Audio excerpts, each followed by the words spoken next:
Ladies and gentlemen, we are live. We are live and back at it again, folks. It's another live stream here at the Wrestling for Life Network as we got a big one tonight. 3+ hours of NXT and AEW Dynamite Title Tuesday, which we will talk about and get into. It's going to be a fun one. Lots of action, one stream, two shows, two beautiful hosts. It's going to be a fun one. Like I said, get in that chat, click all the buttons, be a part of the fun, be a part of the show. And make sure you hit all those little buttons. Strap in, strap on. Grab your snacks, grab your feel good, and let's go.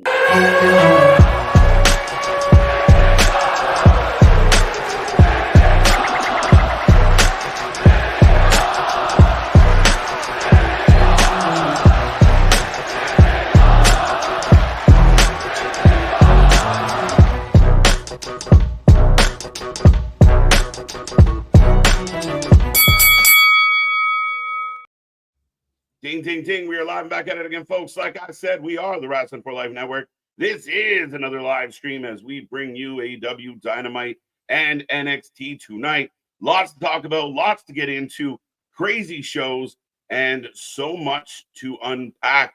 The IWC, as always, buzzing, but me and that pretty face got you for the next few hours on a terrific Tuesday. Like I said, make sure you get in that chat, click all the buttons. Hope you're doing well and happy and safe as we head through this week. But big night tonight, and I will remind you, I am Mr. Every Night KJ White, the Iron Man of YouTube.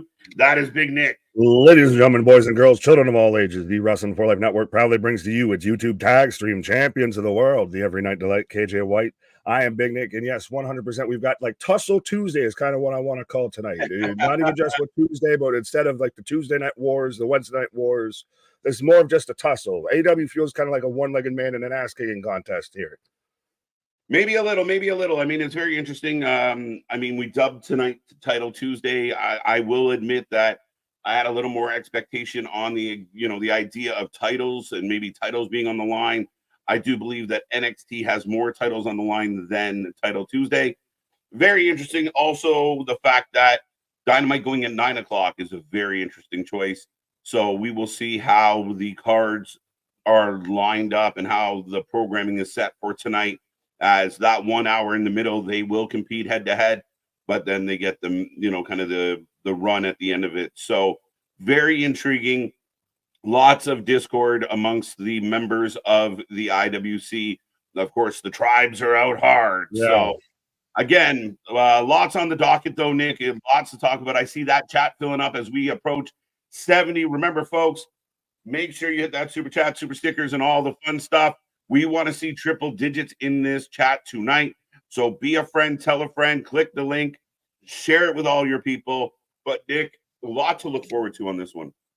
Oh, 100% of even just when it comes to NXT and everything, like right beneath you there, you've got Randy Orton versus Javon Evans, which Javon Evans is about to be a highlight reel. He's about to have, if and when Javon Evans goes into the Hall of Fame, the RKO that he's about to take, I think tonight, will be on that highlight reel of his career. Yeah, he's about to get born again, as he's going to get posterized, that we do believe. Again, nice, real cool spot for the young kid. Only been around for a few months, really making a name for himself. Clearly, he's got some talent that we've already seen. He's like if you took Reggie and stretched him out. But going against Randy Orton tonight, again, this is a huge kind of resume match for him. Nobody really anticipating that he's going to get the W, but I think it's going to be a whole lot of fun. Oh, yeah. And I mean, you had to get, Randy Orton on the card for St. Louis, just like you got CM Punk on the card for Chicago. Now, I know this came out, I think, after we were done our stream for Raw last night, but Jey Uso is going to be on tonight as well. I don't know exactly why or in what segment, but I guess, yeah, well, it goes to show of even like last week with the CW premiere, they pretty much made sure someone from the main roster was in just about every segment. Every 15 minutes, every quarter hour, somebody from the main roster was there. Yeah, I did not hear that about the Jey Uso. So, I mean, again, I think very intriguing. I know the women's tag champs are going to be there tonight in a 6-woman tag match. So that should be fun. Very interesting. I swear to God, I thought you said a thick woman tag match, and yeah, I'm all the way here for that. Accurate. Oh yeah, I'm sorry, I wasn't sure if you just fucked up 6-man or if you said thick man. Either way, it's great. Thick man tag match tonight. Right. But yeah, I mean, again, lots of intrigue with that. And again, I mean, right now, according to the chat, now it's early as we're building up, but 86% of the chat more excited about NXT than Dynamite. I think, is anyone out there? I'll put this to the chat. I'll put this to you, Nick. Are you surprised? Because we've seen things in the past where they really stack a Tuesday if they're going head to head, or chance an opportunity to kind of brag. Do you think it's a little gun shy, a little fearful that if they stack it and lose anyway, it looks bad? So if they just kind of throw a bunch of things up, then, and I saw a lot of AEW fans a little disappointed that Tony waited so late to announce a lot of what we're getting tonight. Yeah, I don't know if it's that, if he's just doesn't want to pull the trigger or anything like that, or if he really, if he's so lost in the sauce of that this is the best he's got. I mean, think about it. This is the go-home show for Wrestle Dream. Like you said it earlier, you would want a little bit more titles in your Title Tuesday. It's like ordering a cheese pizza and there's no cheese on the pizza. Yeah, I mean, leave it to a New York guy to bring up the pizza. Of course. Yeah. Well, that's what I had for dinner too as well. So I mean, stereotypes, paisan. Yeah.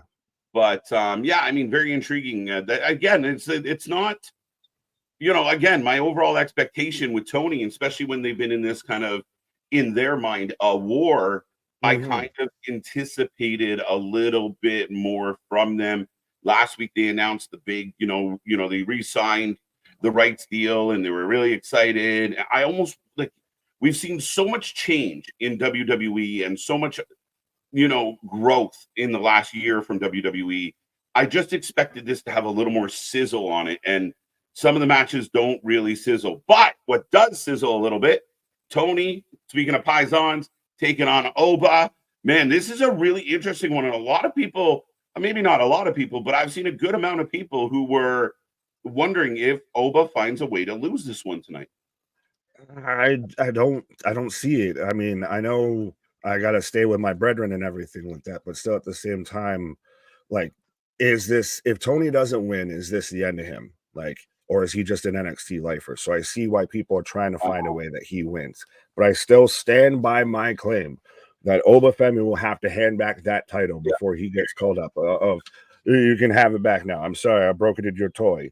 That's 100% what that will be, because I don't see how you beat the guy. CM Punk's putting the guy over, saying if I was going to start a faction again, I'd want him number one.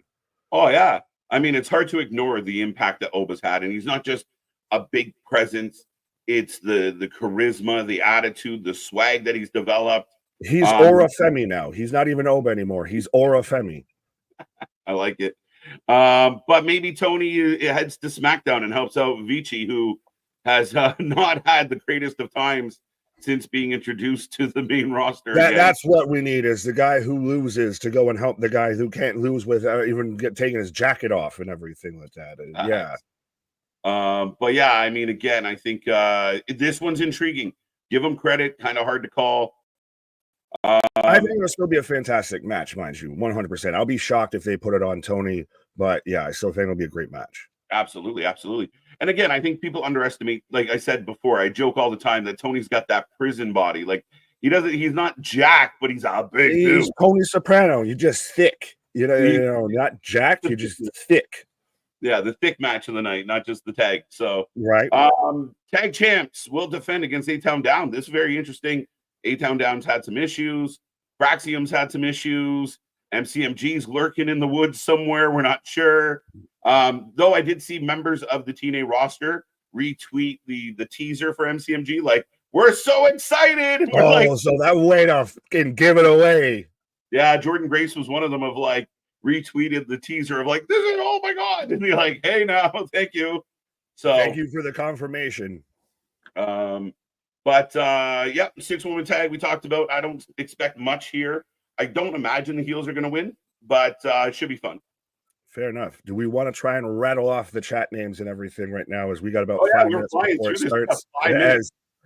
We got 5 minutes and we open 4 away. I'm so used to 100 in the chat here. Let's get to 100, folks, but let's get to roll call who is with us. We might not read all your comments, but we will rapid fire through your names. But C Money's back in the house. This comment made me laugh right away. But yeah, no, we got TK's pet project going up against the guy in the main event storyline. You already know we're getting the W. Yeah, we'll get into that. We'll get into that a little bit. And remember, Dynamite does not start till 9 p.m. So we got 1 hour of NXT, and then we'll have 1 hour of both shows. Nick and I got our, split screen, like Shawn Michaels going by the end of the night. And then the last hour will be just Dynamite. Kevin, always a pleasure. Rocco, welcome back. Damien, Eric, C Money, I got you. Eco, Bradley, Richard, B Hockey, welcome back. Welcome back. Good to see you. Good to see you. I want to just read that one real quick because it says neither should have been an option on the poll, fellas. So I mean, you can be salty, be hockey, but at least I at least appreciating that you're in here watching us. So at least you want to watch us than either one. So I guess we're over, my guy. Let's go. So yeah, I might not be excited for both shows. I mean, again, I think you should be excited for something as a wrestling fan. He's excited for us, so we're over. There you go. Brandon's back with us. TJ's back with us. Boston, always a pleasure, sir. Welcome, welcome, welcome. MDB, the Knee Pad Patrol is on the loose tonight. See Money again. Kicking it with Leo. Welcome, welcome, welcome. Could you see an AEW wrestler show up in the WWE under the NXT brand tonight? And who should it be? Hey, I'd be thrilled if it was Ricky Starks. I've been begging for Ricky. So bonkers. That'd be crazy. That would be crazy.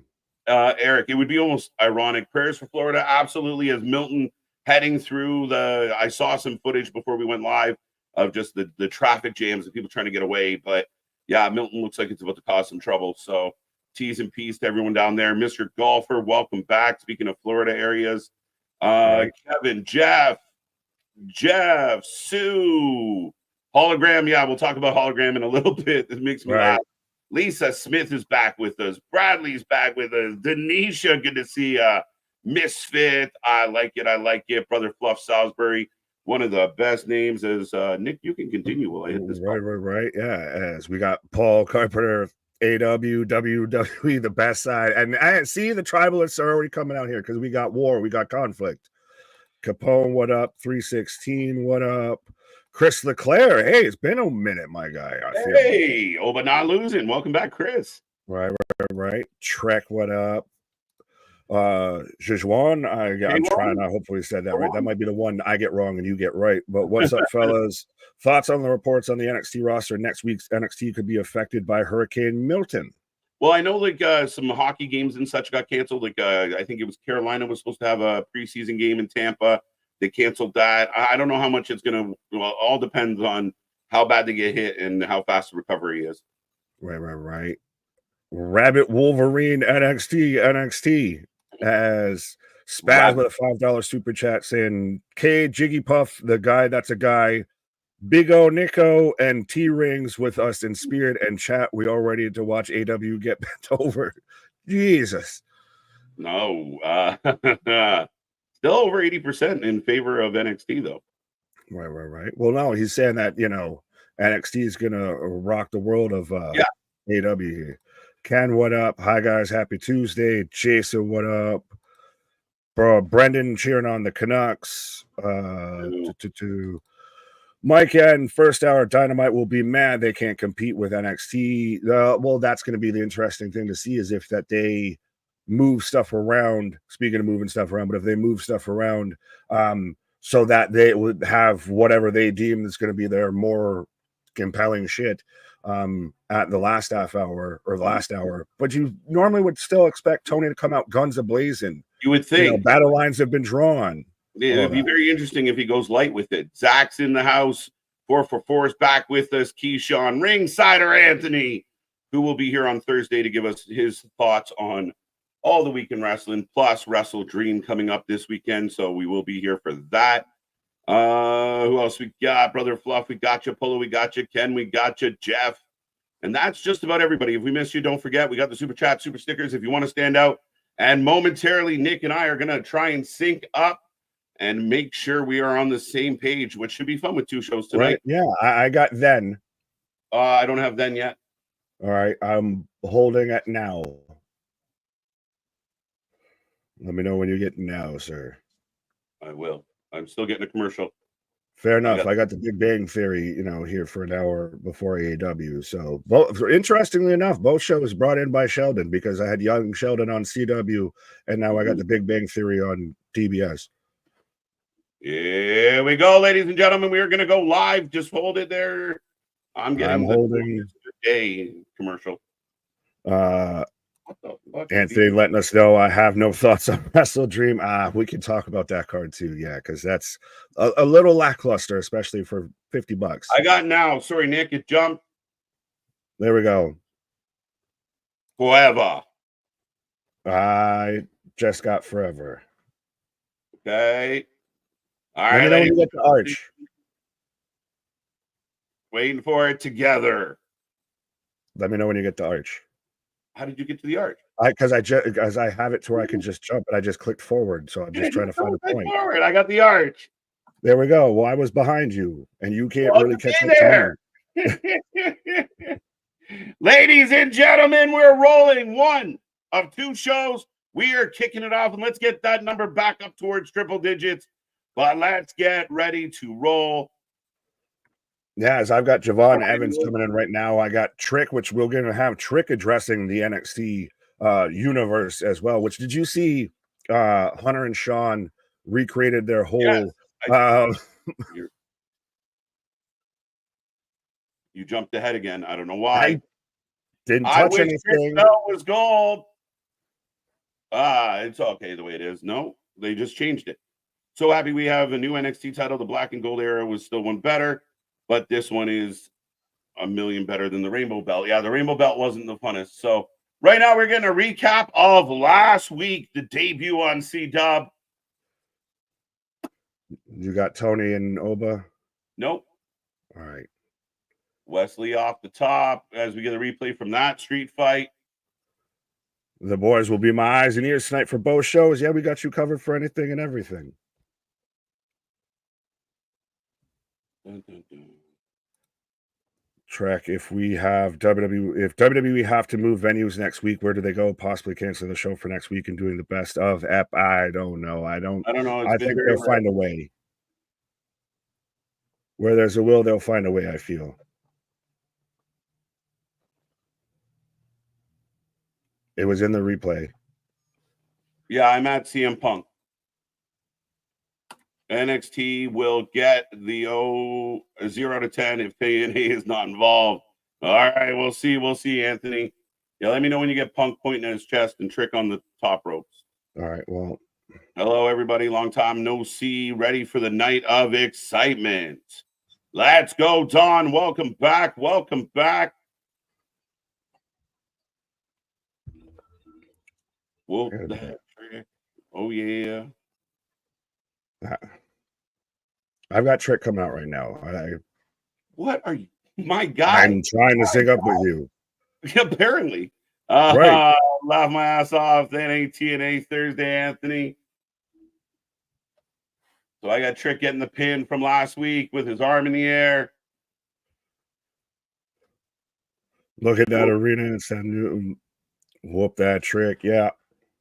Trick in the middle of the ring. And here we go. The live audience, folks. Does that help you? Yeah, I'm at Trick coming out to the live audience right now. Okay, so you jumped ahead again. Whoop that Trick. And here comes Trick's music. Ladies and gentlemen, we are kicking off this one with Trick Williams. And here he is walking down the aisle. There we go. The inside of the arena looks good. Feels full. Yeah, well, because this is the one that they did have to move venues. Speaking of moving venues, they had to move it to a smaller venue and everything. So, right. This very much might have a bit more of that Full Sail feel versus when they were in Chicago.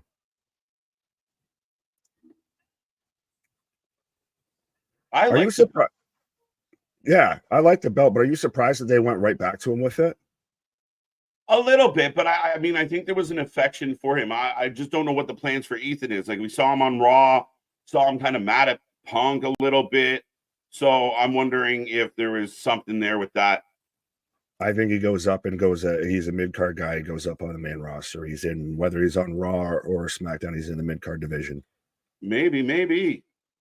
So that could be part of this, right? You give Ethan a little taste of NXT, and then you make it quick, and he kind of proves his worth, and you move quick on it.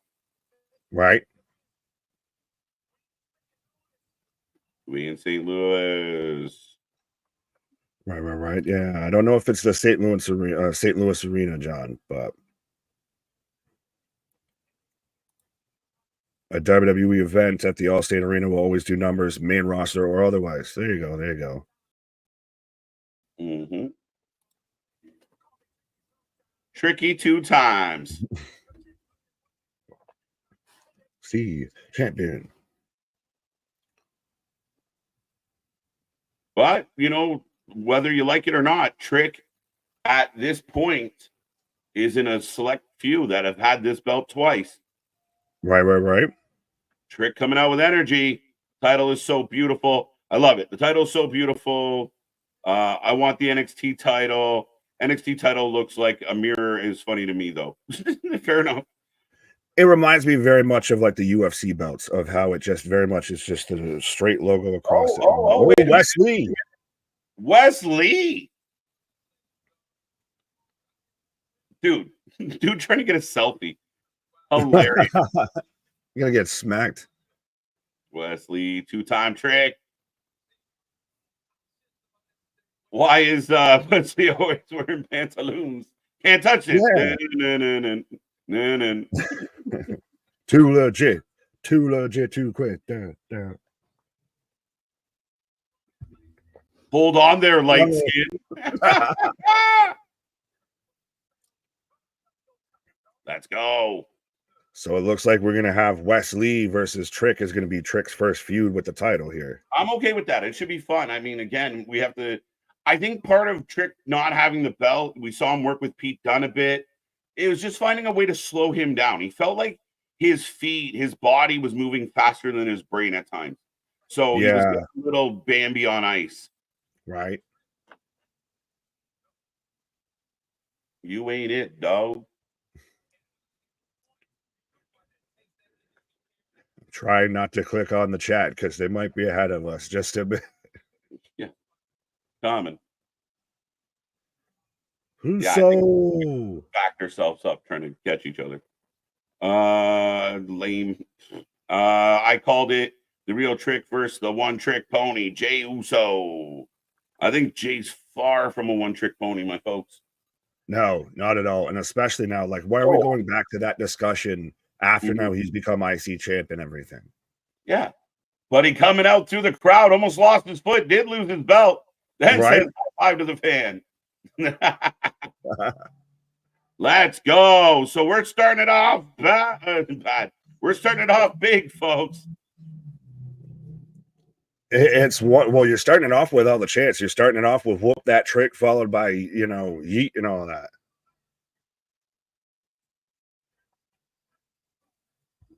Yeah, but I'm now interested in what Jay's going to do here. Sorry, you got the crowd absolutely into it, right?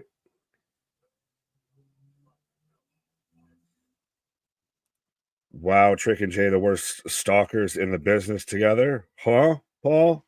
Yeah. Wait a minute. What? I'm assuming you meant talkers, but you're still wrong with that too. Right. Trick could use some work, but he's green. We'll give him that. I mean, he's not the hardest of promos, but he's in NXT.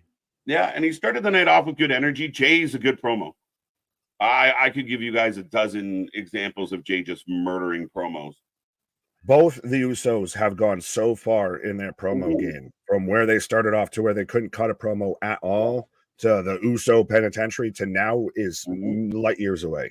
The Uso Penitentiary was like, I mean, again, the way they worked, they were so in sync, where start the sentence, the other one finish it. They again, no problem cutting promos. It was tag team battle rap. Whoop that trick, yeet. Kyle, what up? DJ Premier, what time is Dynamite coming on? 9 p.m. Eastern Standard Time. So we still got about 50 minutes to go before Dynamite, folks. Look, anybody can say what they want. Listen to the crowd. But this whoop is that trick, yeet. Whoop that trick, yeet. You instantly start off the crowd hot with that. You get the energy going. So 100%, everybody's got a buzz going already. Yeah, you start the crowd. You start the show with your champ.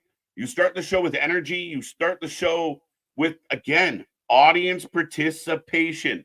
Instead of the audience sitting on their hands waiting for high spots, you have them involved in the show. And 100%, folks, instead of watching all those other channels, 100%, you need to be here with us, the channel that gets everybody in the chat involved. 100%. We're full of crowd participation out here. 100%. As I see 104 people joining us right now. As you already set up the Pavlov's dog response and everything like that. Of now the crowd knows we get loud, we get active, we cheer, we respond, we get involved in this and everything. You set that tone with that because you've already had them. When I say yeah, you say yeah. That's what you basically just had. So now they're set and primed for whatever comes out. They're going to cheer. All right, ladies and gentlemen, as I coined it earlier, the thick man tag is going down. So we're going to have Kalani Jordan with Jade Cargill and Bianca Belair taking on Fatal Influence.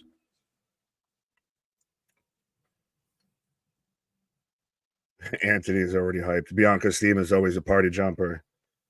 I saw you out there. I heard you out there trying to be the loudest man in your crowd out there, 2 for 9 and everything. All right, folks, it's up. Get your predictions in. Who you taking? Team Kalani or Team Fatal Influence? I almost thought you said Fiddle Influence. I'm like, okay. And all three getting separate entrances. Fair enough. Right? Well, all still got matching attire.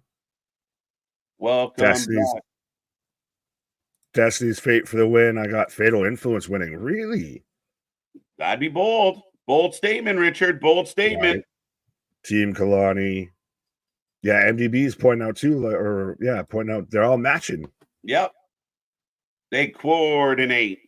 Yeah. Jay so freaky. Got KJ Team KJ for the win. Good stuff. The guy behind me was hollering just as loud as me. LOL. That was my moment. 3 LW for the win. That's such a good callback. I love it. Golfer, if you want to use bigger words, or is that like the farthest you can get a sentence, that'd be fucking excellent. Syllables, my guy. Syllables. Yeah, some words. Bad. Terrible. It's not good. As I'm in commercial break right now. Yes, we are on a commercial as we're getting a call out for Friday. Roman will be live. Will The Rock be there? Will Jimmy be there? Will anybody else be there? What will be the fallout? What will be said about Cody and KO? We saw Cody on Monday setting up Crown Jewel, but he got his ass whooped by KO. So I'm sure there's going to be a conversation about that. Oh, absolutely. Absolutely here, my guy. As 6-woman match better than any Rhea match. All right, 360. And I think we're starting to we have to have an intervention here, sir. We're going to have to. Yeah. There are other things in wrestling besides the Dom and Liv storyline. It's okay, my guy. You can enjoy other things. Rhea Ripley's not good. She's just the best female wrestler in the world. Man's true to the gimmick, so I can dig it. But yeah, he dug right in. Give me a 12-woman match. Well, we had 10 last night, so we're getting close. I want to hear Cody Rhodes say, "I'm sick and tired of all these broken promises, all these broken promises. Everybody's out here lying to me, they're stabbing me in the back." MTB, you popped me with that one. I'll give you that one, buddy. Well, and since we were talking a bit about with stuff from Raw and everything like that, I don't know why my brain with that with Rhea and everything. I'll ask the chat again, and I know how you feel about this, but the whole conversation about the 2-hour Raw versus the 3-hour Raw and everything. I think we were both in complete agreement on that, of that the 2-hour Raw was the superior option of everything kept a certain pace, everything moved at a click. But I saw people saying that they felt it was rushed, that it was, it was all over the place, it was sloppy, all of that. Yeah. To quote one of the best that ever did it, fickle. You're fickle. And that's, again, I said it last night. I stand by it today. People can say whatever they want. It's not a rush show with a 30-minute main event. It's not a rush show with a long, going through 2 commercial breaks with a Donnybrook. It's not a rush show. Again, things moved at a faster pace. Yes, it had to, but they had a plan. And again, rushed is not the right word. And for those out there that think they were just rushed in panic because they weren't prepared, then, I mean, unfortunately, I can't help you. That's just, go back to your coloring books where that is what it is. But at the end of the day, MDB's got a name for him, though, and I want to say it. I want to say it because I want to swear in cursive. I want to yell in cursive. It's fickle fuckles. Fickle fuckles. But yeah, I mean, again, like, dude, we have done this for over 2 years. And one of the biggest things we heard repeated over and over and over was 3 hours sucks. 3 hours sucks. 3 hours sucks. We're going to 2 hours. Why? Why? Fans, just enjoy it. It is what it is. I mean, again, we don't even know if it's permanent. To me, the show did not feel rushed. If they did a 5-minute, 7-minute main event and Sammy gets choked out by Gunther, I'd be right there with people. But that show went to as planned. And that beginning segment where they were moving at a clip before Punk could leave, Seth was there, but they wanted to set up that and plant that seed. Then Jay shows up and Seth didn't really like that. So that was interesting. But again, at the end of the day, I don't feel like the show was rushed. And if it was rushed, I mean, that 10-woman tag could have been pulled right out of the show if they were so tight for time. Again, these shows are planned out weeks in advance, days preparing. They know what they're doing. Give it a chance. They'll be back next week. Right. And I had no problem with the show. It wasn't my favorite show, but it had nothing to do with 3 hours. Fair enough. I mean, I still liked it. I thought it was still fairly well. As Trek saying, USA is making them do a ton of commercial breaks so they'll get the rhythm next week. I don't think they didn't have a rhythm. That whole opening segment, I think, was perfect. Oh, was that a clip? And you laid everything. Nothing overstayed its welcome, and you had reason and purpose for the intersections. Yeah, and that was the beautiful part. Like, how many times have we started a Raw with like a 15-minute promo segment that went forever? No, we got to be quick. Get in, make your fucking point, get the fuck out, and let's move on. Like, let's be quick about it. As we got Jasmine Nick. Yeah, how you doing? Hello. JC ends up being the Duffy of the group. That's great. Poor JC. Even the group she started can't catch a break. Where the fuck? First Mandy and Gigi. Now this bullshit. Right? It's so funny that the team that's not a team is the team that looks like a team, but the team that is a team doesn't look like a team. Yeah, I mean, it is funny because like one comes out in a leather jacket, one comes out in a cowboy fucking suit and a fur jacket. Like, it's just funny. But we're starting off with Fallon and Kalani, folks. And I will check 86% you're going with Team Kalani. Fair enough. I mean, you got the women's tag champs on your side. Mm-hmm. Anytime you got a main roster person on NXT, especially if they're holding gold, you're going to win. Right. The success of the One Note J is the most startling example of how easy wrestling crowds are to please. Oh, okay. He's over as fuck. I don't know what to tell you. But whether you like it or not, the crowd is making noise. And that's the goal of everybody out there. And again, if he was putting up shitty matches or if he wasn't compelling or interesting in any way, I'd give you some points, Hockey. But he's over. And that's what you're supposed to do. Like, I don't get how you hate on a guy of like, wow, look at him making all these people sing and cheer. Like, oh, what one trick pony. That's his job. That's his job. Like, when the band comes out and plays the song, you don't go, oh, look at these assholes playing one of their greatest hits, so we cheer. No, you sing along. The man is over. The man is talented. The man has proven it 100% that he's not this one-trick pony and everything. I mean, you saw the outpour and the outcry and the reaction and everything when he won the IC belt and everything. Like, respectfully, when does it get to this point of, like, you almost feel like you're now like, I need to just stand my ground and be the one that opposes what everyone else likes? That doesn't make you cool in 2024, spoiler alert. Oh, No, it just makes you sound annoying at times. Like, and if you just genuinely don't like Jay, I mean, just genuinely don't like him. But I don't see that's how you fine. can say he's a one-note guy and But that's like everything. saying DX was a one note, or Austin was a one note, or The Rock was one note, because they found that note and they hit it hard. Those 316 shirts sold like a motherfucker, didn't they? Yeet Right? shirts selling. And as long as they're selling, that's the job they're paid for. So again, it's not like he has bad matches, like he didn't earn his way, that he isn't one of the best tag team champions in the history of wrestling, period. That's where we got to give credit where it's due. Right? As Bianca just raining down forearm shots there on Fallon in the corner here as JC's grabbing her by the ponytail. Backflip by Bianca. Big clothesline. I feel like Bianca could win this match by herself. Fallon, by the way, is an absolute star. Yeah, I mean, I almost wish she wasn't in this group. Who? Fallon. Oh, fair enough. I missed who you said, and yeah, I'm a huge fan of Fallon. That sounds funny to say. Too many F's. Oh, Mickey, we're that close. We're that close. I'm telling you, softcore country is going to be a thing. I thought it was rushed. Fair enough. Fair enough. To each their own. Yeah, it wasn't rushed, guys. Again, we had a 30-minute main event. Keep that in mind. USA was making a ton of commercials. We got that one. Rhea is a big star. Liv is not a star. Liv is a fucking star. Whether you love or hate either one of these women, Liv is a fucking star and deserves. She is a very believable heel champion, and she's doing wonderful. So I think we all, just need to take the advice from Stoner Jesus out here and say, let it be said, put a blunt in your mouth, sit back, and just enjoy the wrestling. Yes, let's go. May the blunt be with you and also with you. Right. What baffles me is, like, I don't like this, I don't like this, I don't like this, but I'm gonna watch every fucking second of it.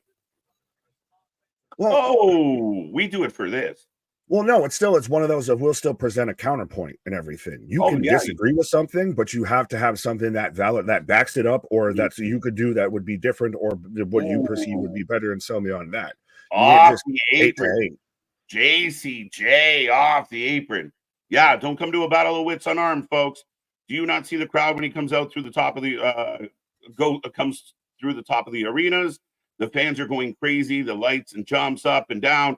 He is one of the most over guys now. Period. That's it. That's it. Right. We'll skip through that. I feel like we're like the complaints and grievance department. Rhea's not overrated. She's just very cringy. Why is she cringy? Yeah, the most top over women's wrestler right now in present day is cringy. Well, and you've been on the record. I mean, and I agree with you. I mean, not just female wrestler. One of the best wrestlers out there doing it currently, and she's cringy. Okay, no, I think the way fans interact with her at times is cringy, to be honest. She's not really mommy in real life. Okay, it is still a character. It is still a wrestler. It is still a wrestling gimmick. Relaxing, timeless Ember. Welcome. KJ, you ought to remember most fans of any product are sheep, and they only feel outraged because somebody else, 100%, especially with social media, especially with things like X and Instagram. He's just, bah, bah. What did he say? Oh, I felt that too. Bah, bah. Yeah, no, it's fucking hilarious. But that's why we try and 100% be the alternative. Trust me, you and I don't see eye to eye at times. It's been known that me and Anthony have gone at each other and everything like that. So, but it's still being able to actually have the open-minded discussion. If you're just like, I don't like Rhea, there's nothing that's going to change me, then fine. Then just don't bring it up, because if nothing's going to change your mind on it, if you don't want to actually have a discussion on it, then do you, boo-boo. You're right, 100%. Shaolin, welcome. Where AEW at what channel? Not on until 9 o'clock, Shaolin. Right. And at least for me in the US, it's on TBS. I don't know for you in Canada. It'll be on TSN or TBS. Gotcha. Can't stand these new they're just fucking, they're like music fans. They're just like, everything sucks. Everything's not good. Number one on the charts. I don't care. It's shit. Eminem can't rap. This doesn't work. None of this is good. I hate everything.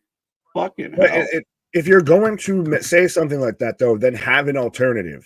be able to have a discussion on it. That's the meat of the thing. Like you said, don't come to a battle of wit unarmed. You're right. If you're not going to be able to have the discussion, trust me, we've had discussions and everything, and I know for a fact, pulling back the curtain here, we've taken points on stuff and everything like that, just so we can have the discussion and give both sides of it and everything. Yeah, we like the debate. We have to have the discussion.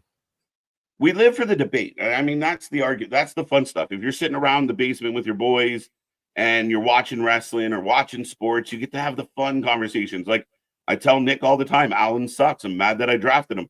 You know, it's just the way it is. Like we have those debates and it's fun. You rib on each other. It's just people, again, it's this spoiled microwave society that just, you know, wants everything they want right now, no matter what. Thank you, Charles. Absolutely.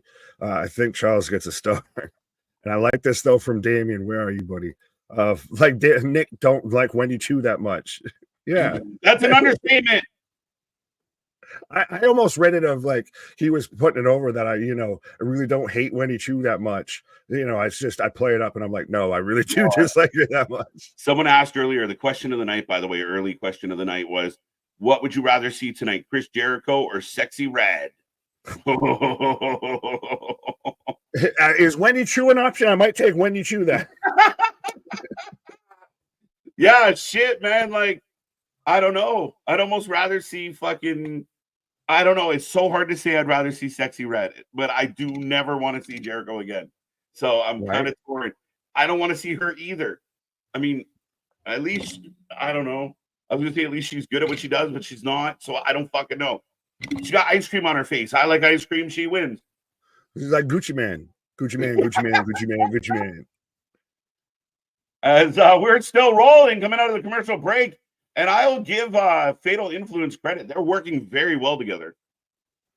Well, that's a good thing. They're the ones that are supposed to be the team. Like that's the thing is Kalani and Bianca and Jade should not have as much simpatico theoretically as Fatal Influence because they've actually had matches together. They're a team together. They're a faction together. This is thrown together from last week, but yeah, no doubt Jay is super over, but his in-ring work is horrendous.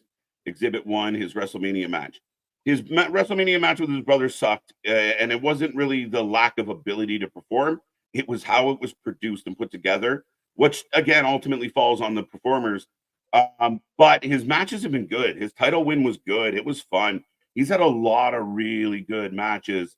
I can't, with all the wrestling we watch, Jay's wrestling skills is not a problem. I will challenge, can you provide an Exhibit 2, Council? We've done wrestling court. Do we need to take this to wrestling court? We might have to. Let us. So here, ending the J Talk now.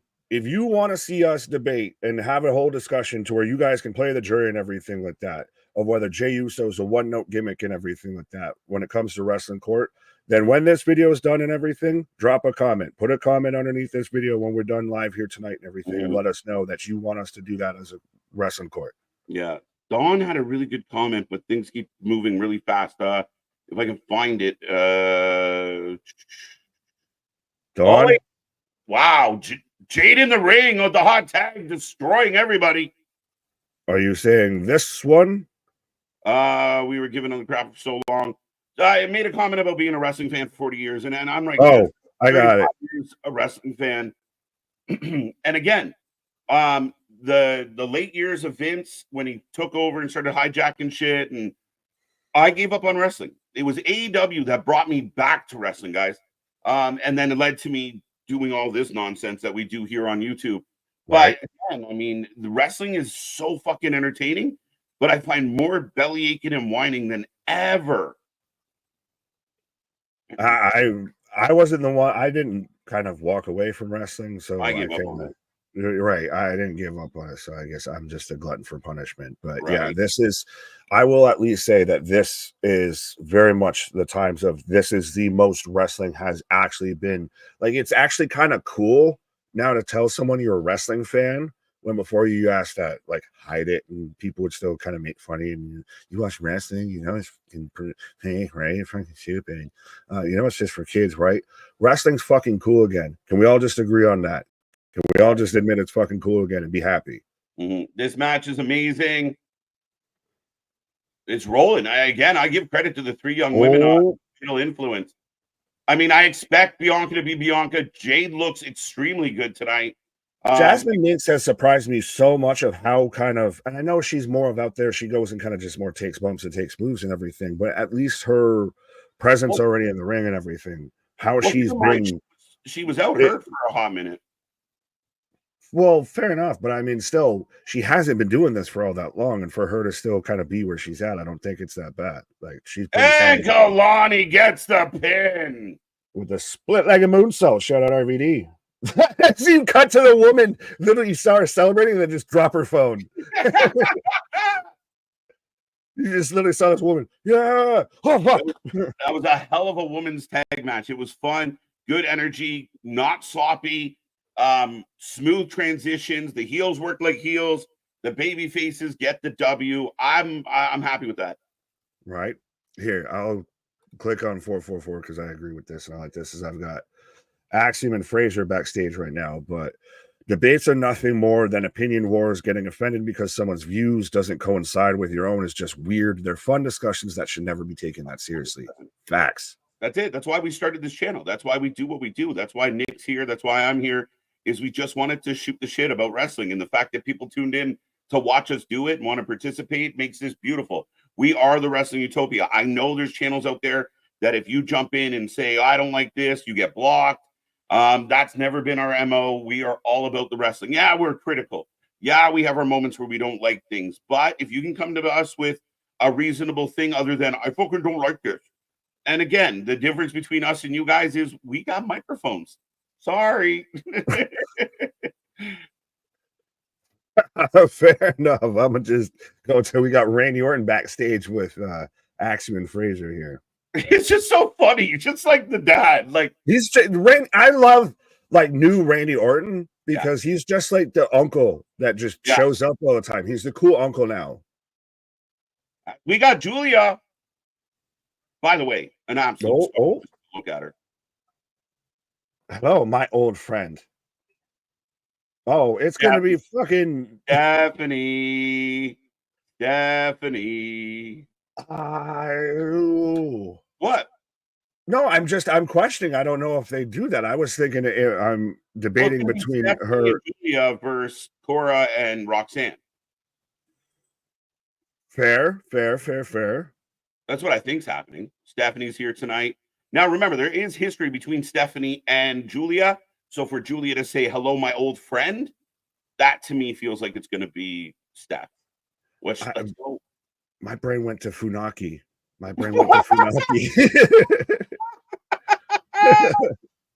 Oh, shit. That's the thing. She came out before with Funaki. So that's why when she's like, hello, my old friend, I was like, Funaki. Maybe she was trying to do the hello, my friend, we'll meet again. Keep the chat coming, folks. We're still flirting with 100. I want to see triple digits. So if you know some people that like wrestling, send them our link right now. Go blow up the Discords.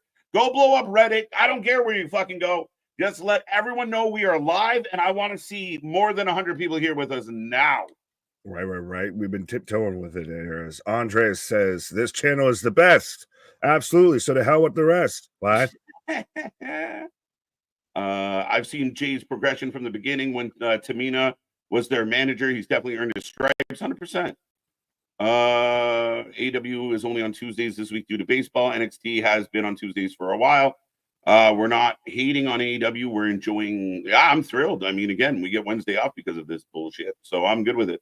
It's a historic moment. We need to sit there and thank our, Tony Khan for, allowing us to have a straight Wednesday. We will not be live for the first time, I think, in the channel's history. We will not be live on a Wednesday.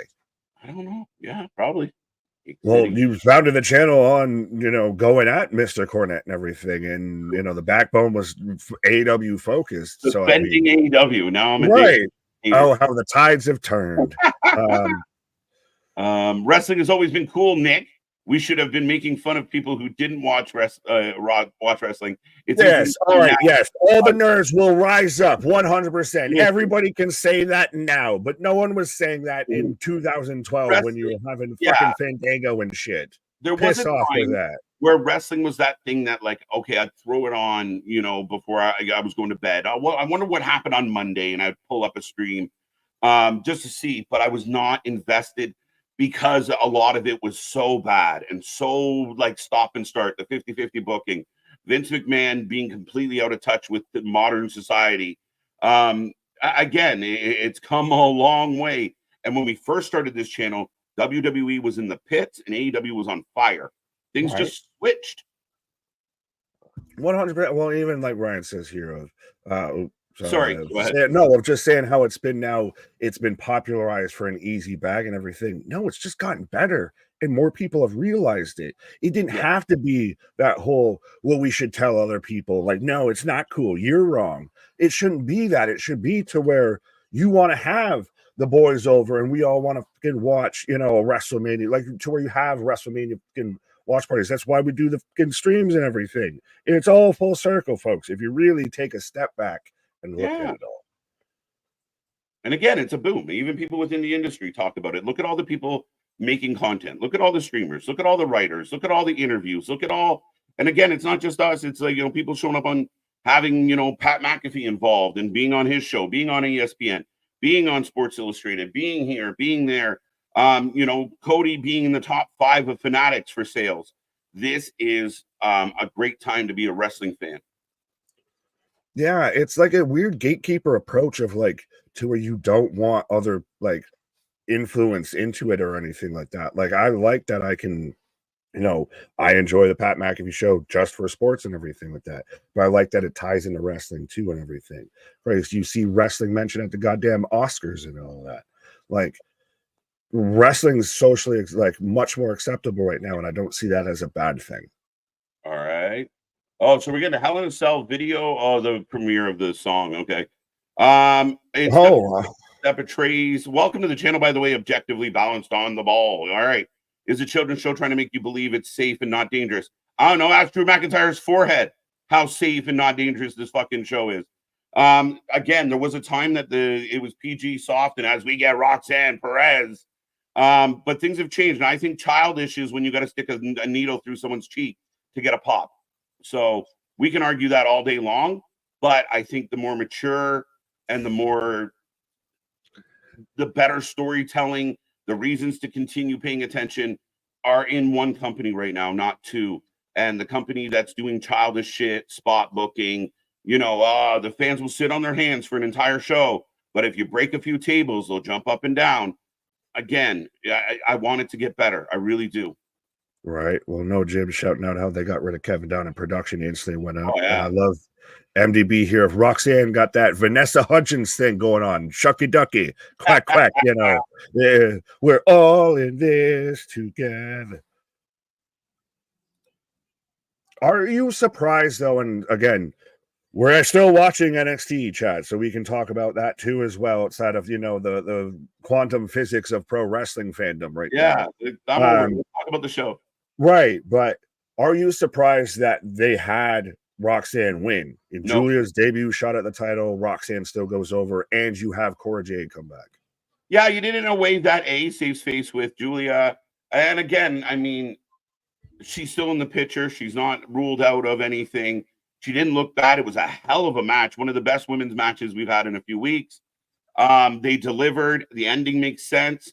There's a weird kind of union or friendship between Cora and Roxy that's a little not explained yet, but they're going to explain it, and I'm fine with it. I'm fine watching the babyface chase. They're under the Larry learning tree. Welcome to the era of Jade. By the way, back-to-back Jades tonight. Yeah, well, I think someone mentioned that earlier, but or I mentioned that we were getting both Jades potentially tonight here. Yeah, and somebody, RM saying Cora got Def Rebeled. Yeah, a little bit. Happens all the time, Gilly. It happens all the time. I start every Wednesday with nothing but positivity. I'm happy to be there. Can't wait to do it. Thank you for coming. It's going to be a good show tonight. The problem is you only hear the stuff that I point out that's blatantly obvious and bad.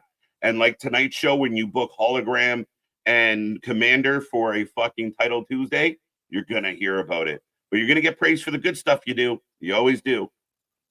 They need to do it. I don't want to click on Paul's comment, but I agree with it, and I think No, it's you can't. hilarious. Maybe you can. If you know, you know, and if you don't, then you should have been here. Right.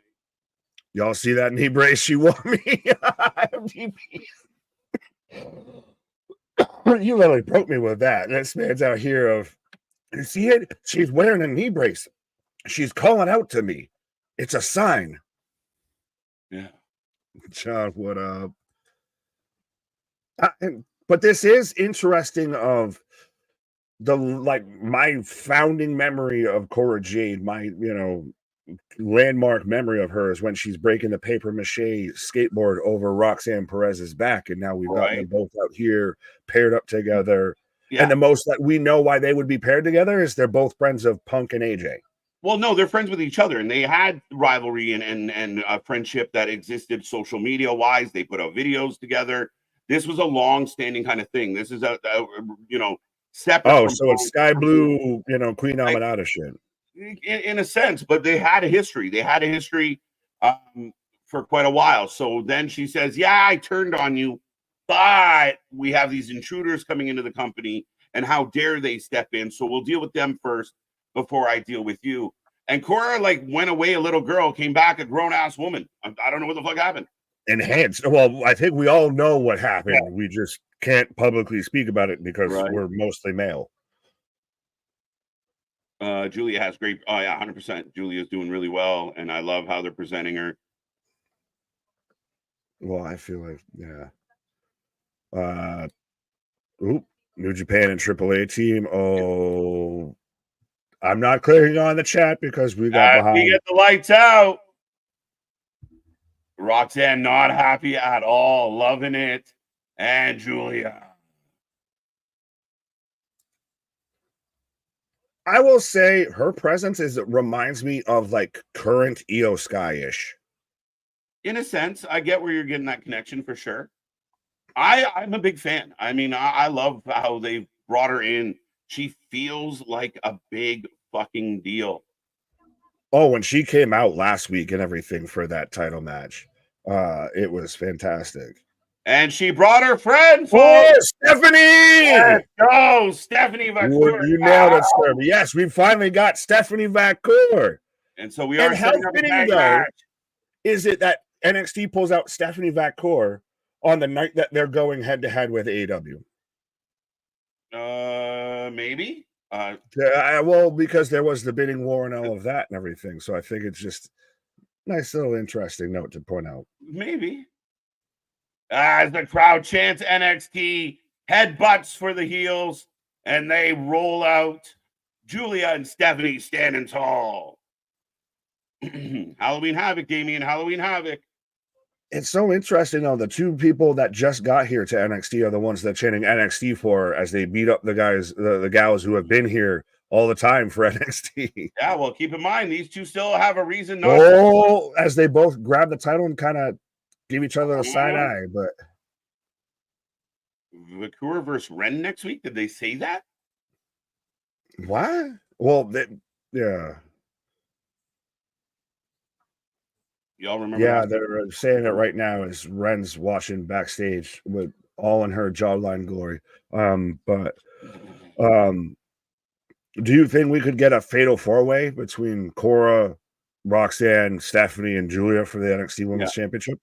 It's possible. I mean, I think we start with the tag match and go from there. It's possible. The facial hair right now on NXT is pissing me off. We have fucking Monty Python fucking professor out here and everything like that with Charlie Dempsey. He looks like the guy from They Live with Roddy Piper that does that everyone uses.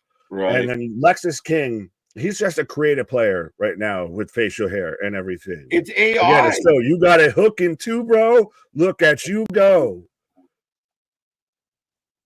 I like it. Oba Femi for the win. I'm glad Tony D stepped up his attire. Where's NXT be at next week? I believe it. Well, clearly it's supposed to be in Florida. I think we're going back to. No, I don't think so. They left. Well, everyone was talking about, I don't know where it's supposed to be, and everyone was talking about the hurricane throwing it off, so I assumed it was going back to Florida.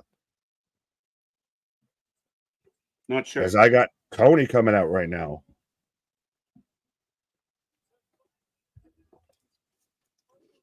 They've really like done up his presentation and everything for this. Oh yeah, I like the backdrop. Comes out all the red lighting, all that.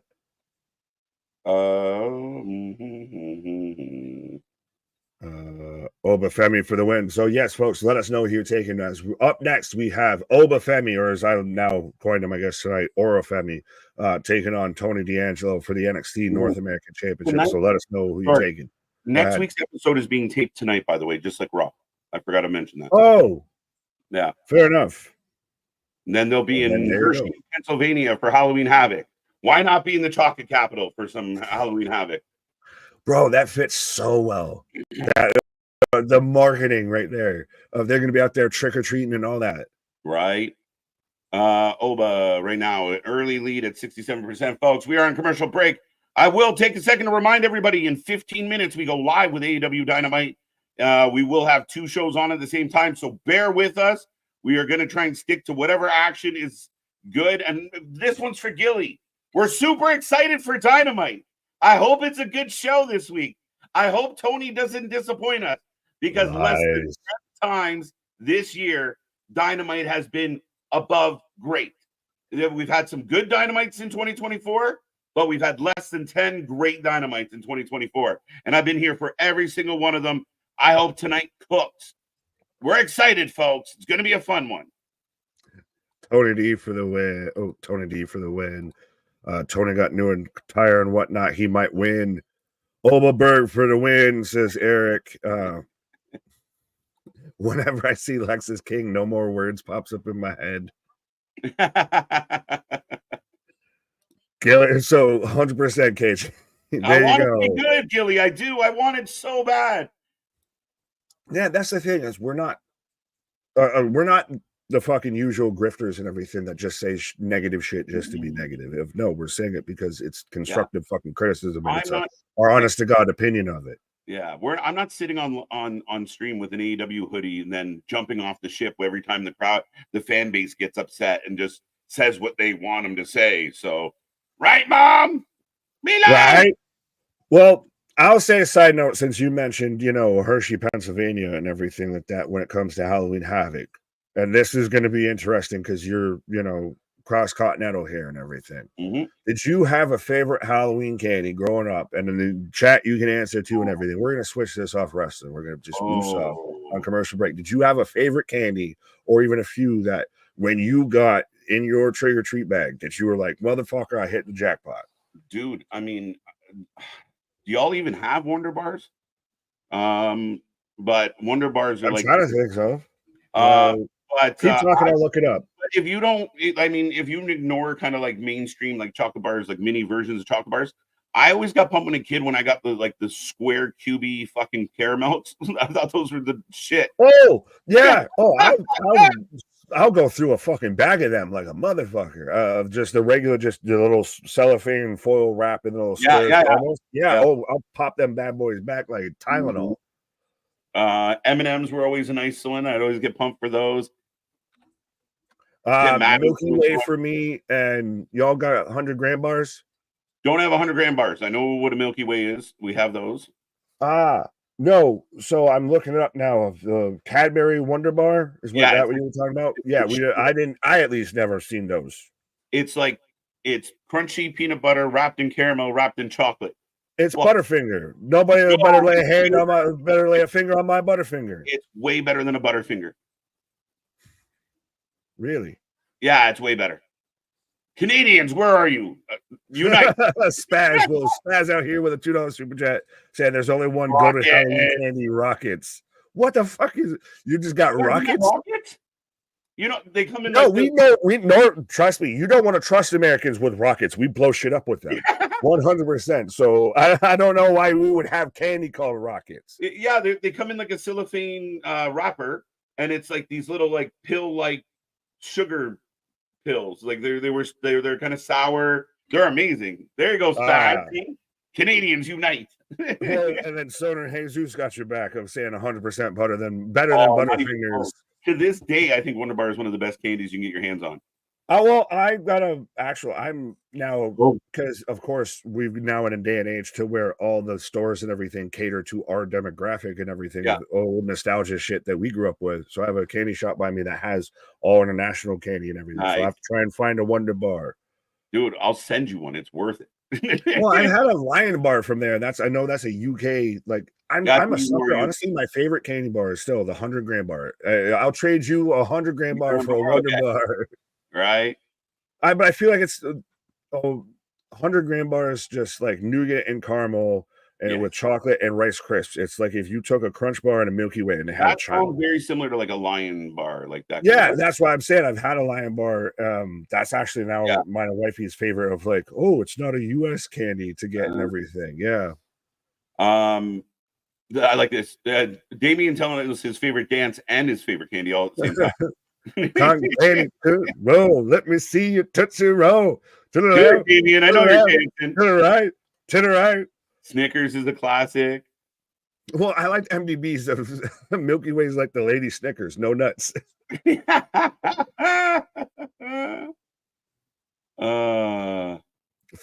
Oh, Fruities are fucking Abba Zaba bar. Fruities what is an Abba Zaba bar? It's like a taffy bar. Like y'all got Charleston Chew. Yeah. Abba Zaba is like if you took the chocolate off of that a little bit. You can correct me, but I remember Fruities. Someone mentioned Tootsie Rolls. Fruities are like flavored Tootsie Rolls, which are way better. I don't like Tootsie Rolls.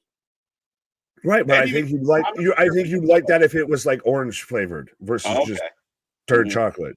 Yeah, you'd get like the single version of the Reese Peanut Butter Cup. That was always dope. Right. Love Reese's Peanut. Reese's Pieces is better than Reese's Peanut Butter Cup. No, you're not sorry. Dude, get out of here. Controversial. The caramel. They're jumbo. So are we.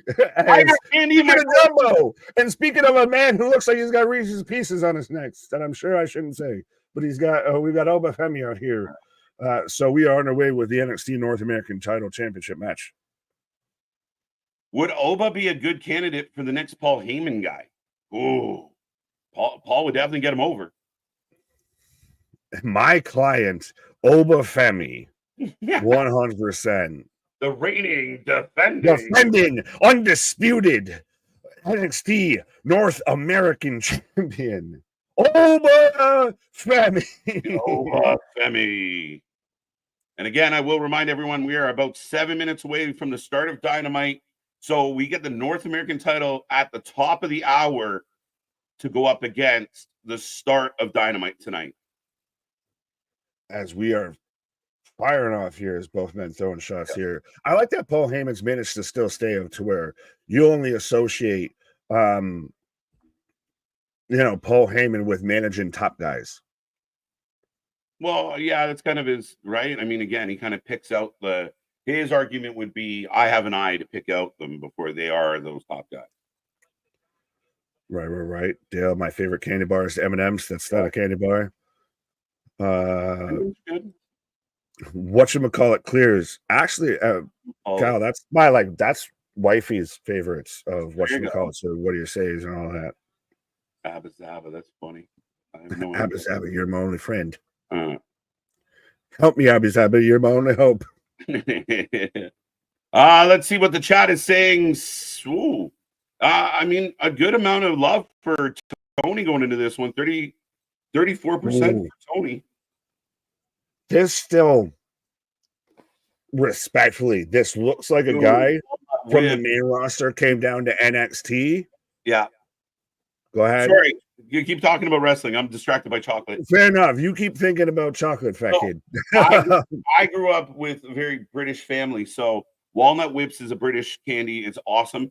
Curly Whirlies, Bonker. I need some Curly Whirlies. And why did they stop making Iron Brew toffee? Yeah, I need some Curly Whirlies. You lost me at Curly Whirlies. So.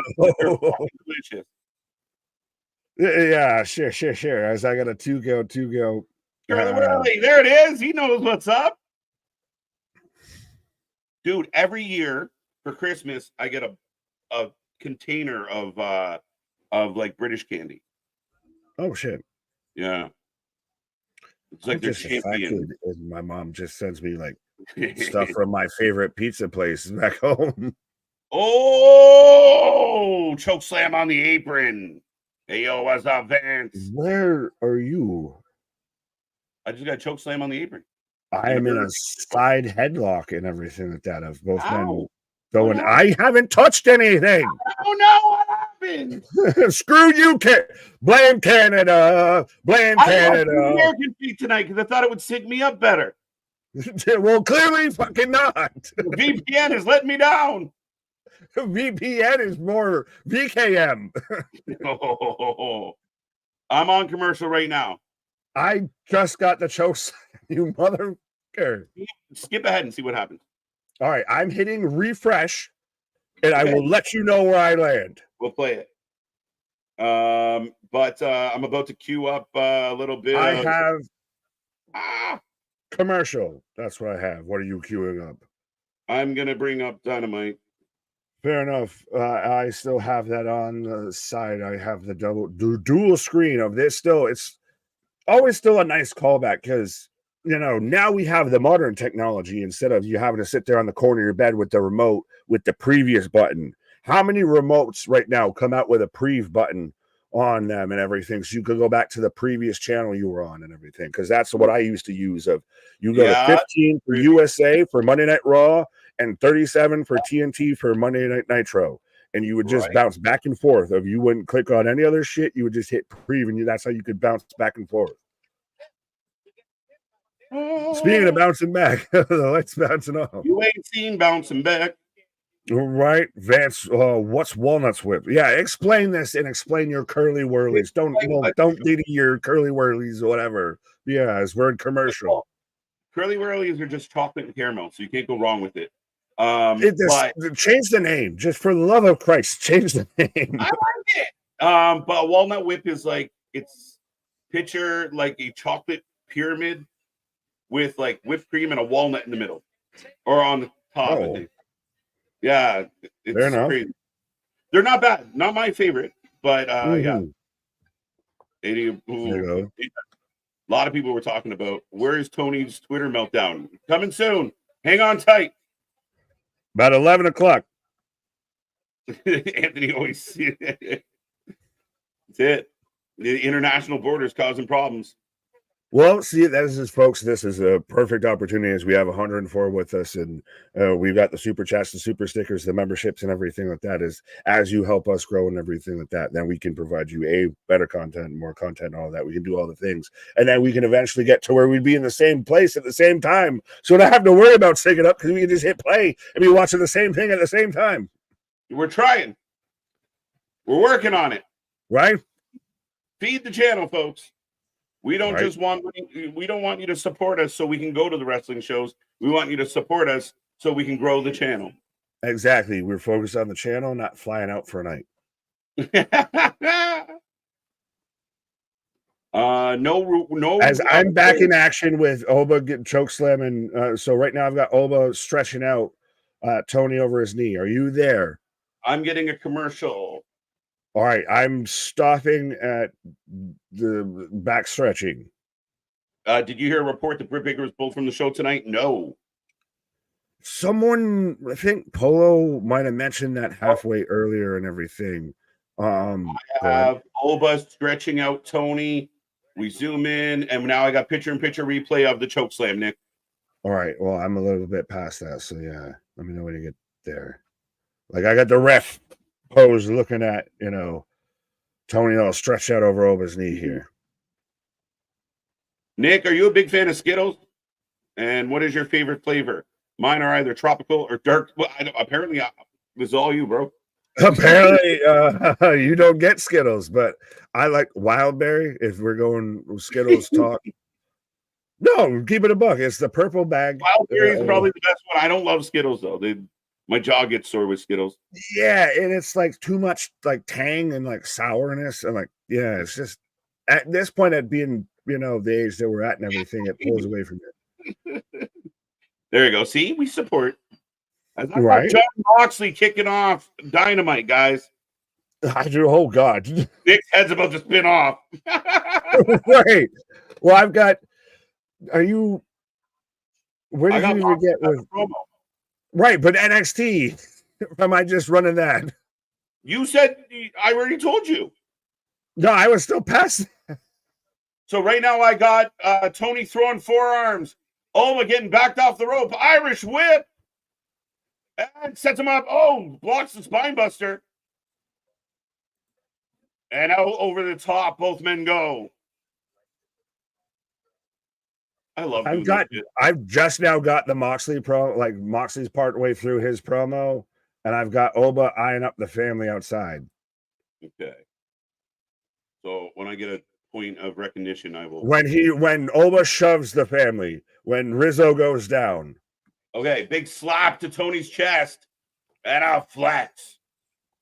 And now he turns his attention to the family. I got Moxley. The family. Rizzo looking good tonight.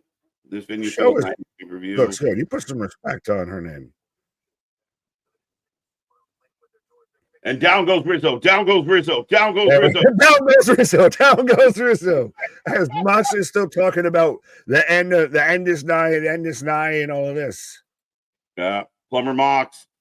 Whitepool Combat Club. Here we go. Let's go. Shane coming tonight. That would be the ultimate huge. That's the ultimate trump card. It's going to be so great. We're going to rate all the ratings. Well, that's why it's got to be the trump card, because you have to say it like Trump. That if Shane shows up as over into the steps, holy shit, Tony might win. Moxley is this is long, but not bad. I like the darker side of Moxley. I'm surprised we're starting with like a longer pre-tape, but interesting choice. If you're going to go this way with Mox, and I don't mind it, embrace it. Yeah, don't full board with it. Don't tiptoe. That's the issue is they've tiptoed. They tiptoed. They should just be fucking everything up. And this whole like, what team is Wheeler on? I think Wheeler's going to turn on Danielson tonight, which we could have done already. Like you feel like you're playing hard to get here, like we're on a prom date. I honestly don't want that. I don't like that. I think that's such a hindrance. I would rather he just leaves. Like he goes and he's just out of. You don't need to have him turn back and everything. I think he stays with Danielson, what have you. So I got the Wrestle Dream graphic where Danielson Moxley. Fair enough. I have Oba with a choke slam to Tony. It's over. 1, 2, 3. We're in sync. I like it. You get we are there on NXT now. It's AEW. Fuck it. Well, you got the Wrestle Dream. No, I still have Moxie cutting a promo. I'm probably never going to be close to you on AEW. That's why I mostly aren't here on Wednesdays, because I can never, with your Canadian stream, get close to you. Well, let me know when you. I got to hold you, squeeze you. I got to. This is my favorite Moxley. I like this Moxley. Again, I think you need a really strong. I have a dream graphic now, by the way, in case. I have a dream. As Danielson Yuta will take on 2/3 of the trios champions. 1/3 will take on 2/3 to make 3/3. I am an AEW fan, but I'm not delusional. WWE is killing it right now. Philip, I appreciate that. I'm an AEW fan, and WWE is killing it right now. But I think there's a lot of potential for AEW to do good shit. As they go to Brian and there's audio issues. Fuck's sake, Tony. Oh, I got the audio for NXT, so I'm glad I don't. It's audio issues permanently for me when it comes to AEW. But yeah, no, this is my favorite Moxley in a while. Yes. I don't want to say best Moxley, especially in AEW, but my favorite Moxley in a while. Yeah, and just that's the thing is, if you're going to go with it, go with it. Don't if you want to be if you want to sit there and say I'm the alternative in all of this, we're going to be the alternative WWE product and everything. Go with it. Don't tiptoe. Yeah, and stop signing old WWE guys. Fair. But I mean, ECW was trying to be the alternative to the other two shows. They didn't sit there and pussyfoot around it. They just went for it. And that's the point. Like I tuned into ECW, Nick, for Rob Van Dam, for Sabu, for Tommy Dreamer, for what's his face? Oh wow, I went blank. Deadman, Taz, all of the names. right. There was one specific Raven, but New Jack. I didn't tune into ECW to see Macho Man and Hulk Hogan, and no, we wanted the Macho Man. Yeah, did it. AEW. As we are starting off with Darby Allin, he's got a mic, and Oba clearing off a table. JV, AEW is the alternative to WCW. No, it's the reincarnation. The reincarnation. So apparently, this open challenge by Darby has been answered, or will be answered by Tony with Oba through the table. Now you got to get him back in the ring. Can he do it? As they're censoring the holy chants. Spinbuster. 1, young ones. 2. No way! No way! Tony instantly just looks so defeated. Of like, that was my moment. That close, but they made it work. They've made it believable. WWE signs AEW talent that are on the way up. AEW signing guys on the way down, i.e. Adam Copeland, i.e. fucking Bobby Lashley, MVP. They're guys that WWE's done with. One. Lexus. Oh, no way! He did it! He did it! The good Partisan comes over. Oba Femi. No fucking way. He did it. I did it for you. Now you need to be out there. Adrian. I did it. Big win for Tony. We did it.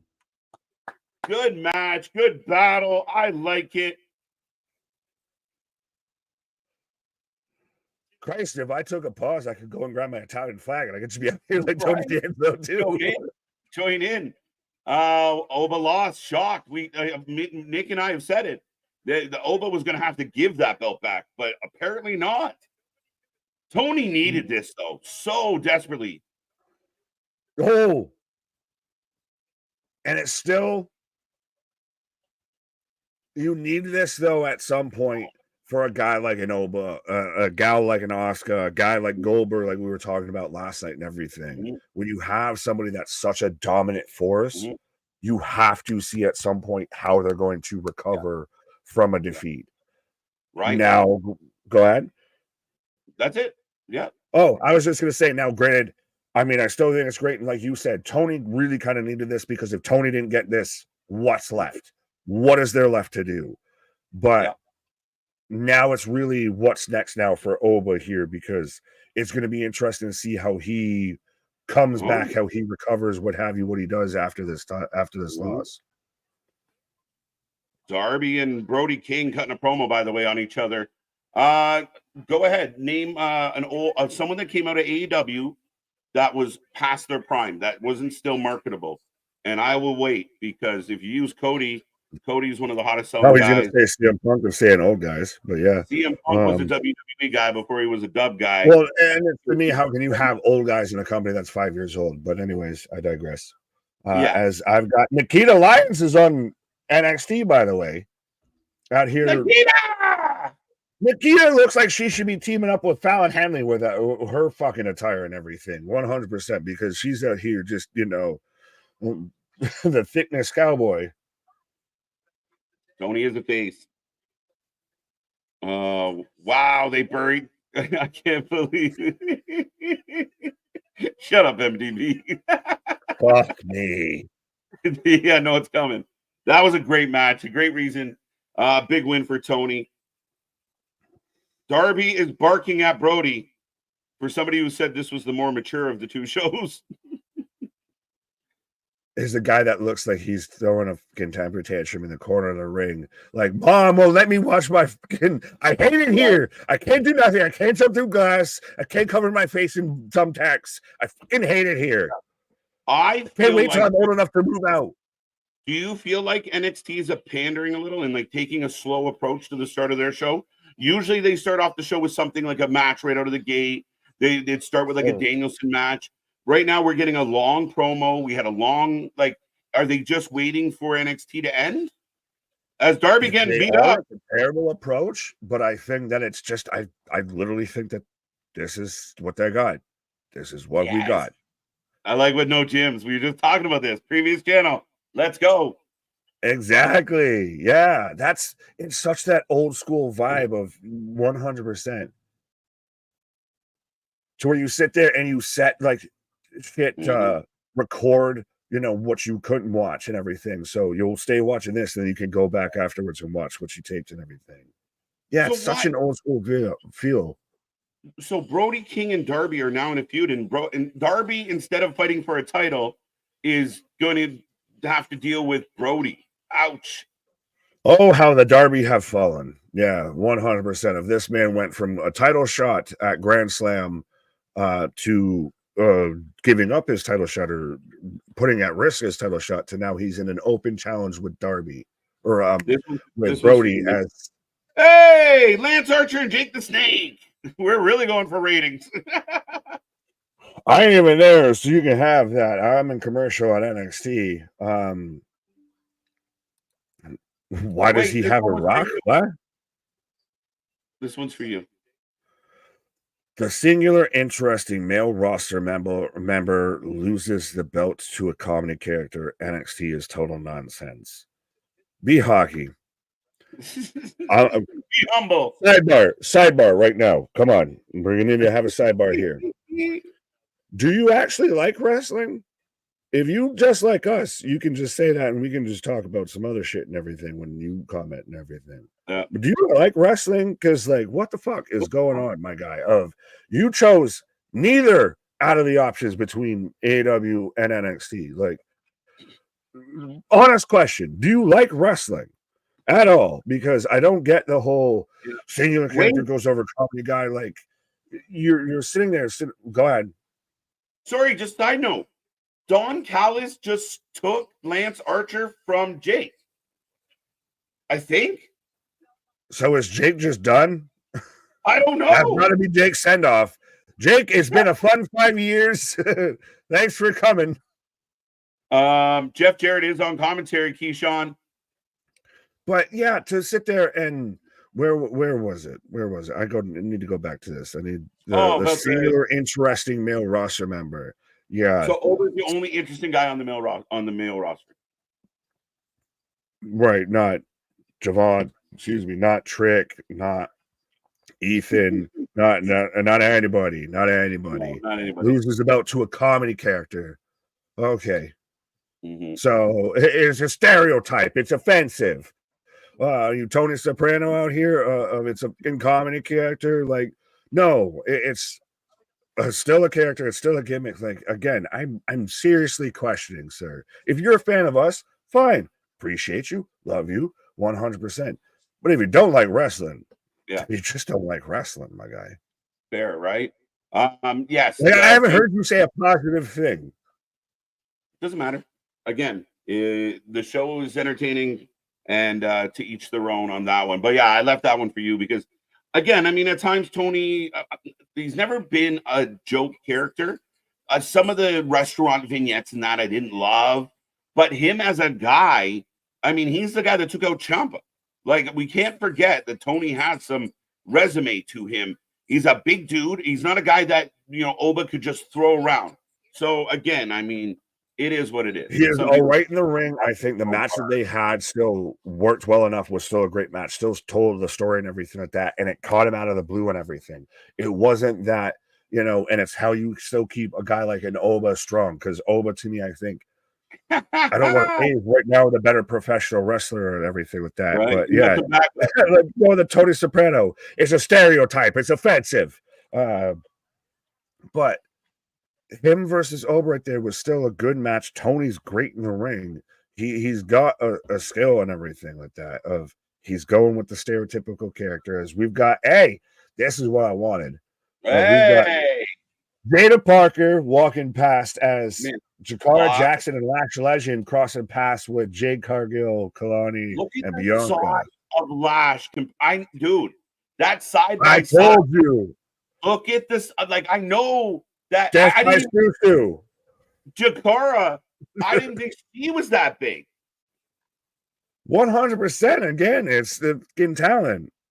Put them on the main roster. Get them out of fucking metaphor.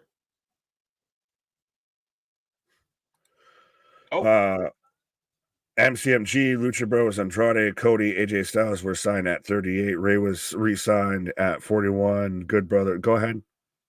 Again, this is exactly what he said he was going to do. Cody was a WWE guy before he was anyone else. Lucha Brothers haven't signed. We haven't seen MCMG yet. And again, would MCMG like a Punk be an exception? Absolutely. But again, there's a difference between 38 and 45, 50. How old's Adam Copeland? How old is Jericho? How old is Bobby Lashley? How old is MVP? How old is Shelton Benjamin, my guy? I appreciate your thought, but we're not on the same idea. And they are signing people who are still relevant, guys that they still can make money off of.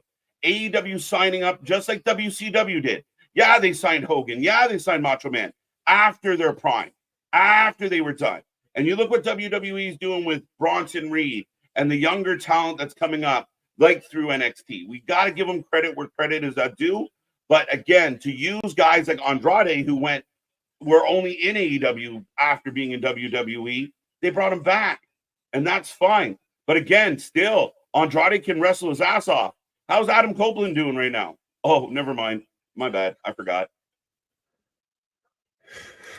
You're moving the goalpost, AJ. I think you two are having two different conversations, and I think you're getting wires crossed here. Although every time you were saying, how old is he? I felt like, and how old was blah, blah, blah, and I felt like I need to do the classic line of like, how old was he, KJ? Watch Billy Gunn do stuff. Jeff Jarrett was in a match with Adam Page recently. These are guys, and the key for me, my buddy, is value.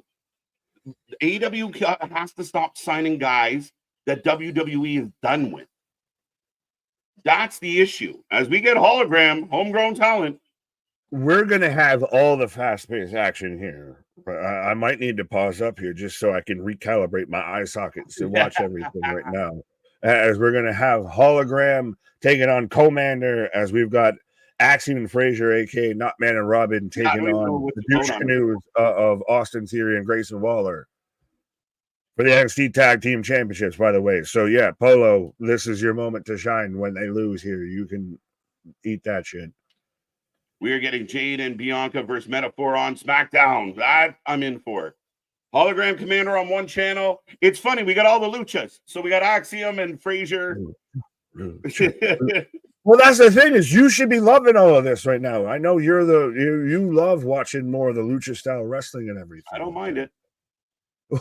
Your opinions changed on that because when I first met you, were a big fan. No. That's my like fluffy way of being like, I do like it. The Power Ranger. I was really surprised. So I seen the announcement about Commander versus Hologram.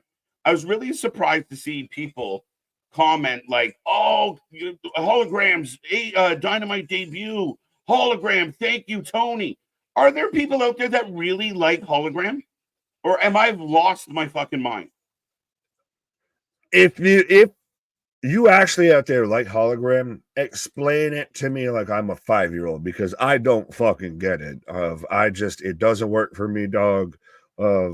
It's half the time it's. You ever watch when like lucha matches have a match that they end up going so fast that it just gets boshy and clunky and everything like that? You have to just really suspend that disbelief and all that. Yeah. That feels like every Hologram match. In honor I don't know if I can forgive. Sorry? In honor of National Hispanic Heritage Month. You have that one. Yeah, but I still don't know if I can even forgive Commander for how many times we had to see him do the old school spot into the fucking moonsault. I saw that so much, I can still play back that spot in my mind. Yeah. Free at will at any time. Well, yeah. It's forfeit time. Red Rangers versus Putty Patroller. Yeah, honestly, that's what it is with Commander and Hologram.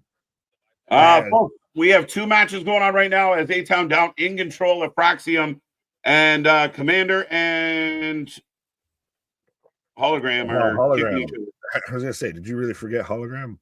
No, I was just kind of watching what they were up to. Sorry. I'm on commercial break on one channel, Nick. Yeah, and I've got headbutts and trainings and flip throughs and attempted pins, and he's doing the hero pose. He's doing the hero pose. It's crazy to me. It's official. DMD will miss tonight. I will. You read through some of the chats, some of the comments. Yeah, anybody out there want to let us know why? I'm really curious. But you know what? I would really love, and this is where it gets funny for me about AEW. And I mean, again, I will repeat, I do love AEW. If they had booked and presented Ricochet the way they are booking and presenting hologram, we'd have a lot more to talk about. Right. So first thing that pops up on there, Denise Salcedo. Oh, big tope, but I think he might have broke his own neck. Holy shit! Oh, they go into the fucking barricade. You're not supposed to hit the guy with the back of your head. Oh my God! Let's show it 3 times. Holy shit! Now, if you slow it down, this is where he breaks his spinal column here. But yes, so according to first thing that popped up when I searched in the Twitter machine, according to Denise Salcedo, so take that as you will. Tony Khan announced on his TikTok that Britt Baker is not going to be able to wrestle Willow Nightingale due to feeling ill. So tonight on Dynamite, it will be a 4-way. Willow versus Saraya versus Nyla Rose versus Jamie Hayter. Oh, wow. Mm-hmm. NXT is loud and popping right now. Dynamite crowd is dead. Is there just different audio issues going on? Yeah, it's called attendance. And at Dynamite right now, the crowd is chanting Lucha. But fair enough. I was gonna say, I think you missed my joke there. If you was asking if there was audio issues, I said, yeah, it's called attendance.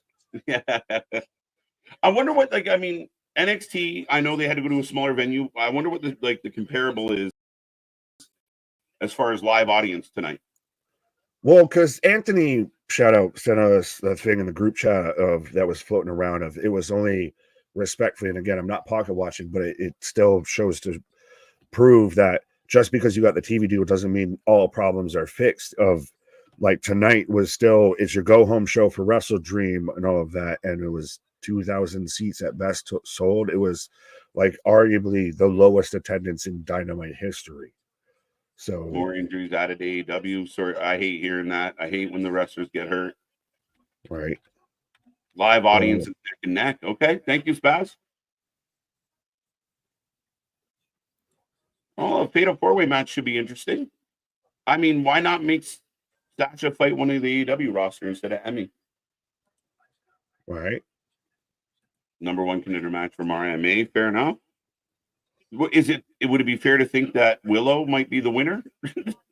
So I at least have, as of 2 hours ago, so would have been before the start of this show, the setup for NXT is I'm back in action as Waller's diving on the outside for 1,832 available tickets. I'm trying to find something for Dynamite tonight, but so what was that still number? Even then under 2,000 for NXT tonight, but you wouldn't believe that with the way that they're presenting and showing the crowd and the way that the crowd sounds. Under 2,000. I'm a little surprised, to be honest, but yeah. And then 11 hours for this is all again according to WrestleTix on Twitter. If you want to check this, as of 11 hours ago for Title Tuesday in Spokane, Washington, current setup is 2,474 tickets distributed, 1,729. So neck and fucking 11-hour difference. There's a difference in time, so I'll give them that,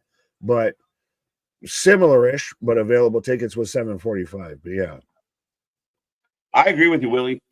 Smaller venues, TNA does a really good job. Small venues, stack it, right? We've seen GCW do it as well. Those shows that where the building feels full, no matter how big or small it is, it works for me. It's a much better feel. Absolutely. The team that can save the tag team division on AEW are the Outrunners. Yes. Welcome like they mean it. Right. Happy Tussle Tuesday, Zach Minger.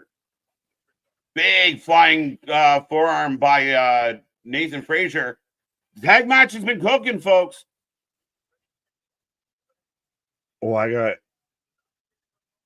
Frazier hits. Oh, wow. Like a 1960 to the DDT on both members here. There you go. I got the same thing. Two count. I will be back, sir. There you go. Nick's taking a pause for the cause. AEW is in picture-in-picture. Commander taking on Hologram, folks.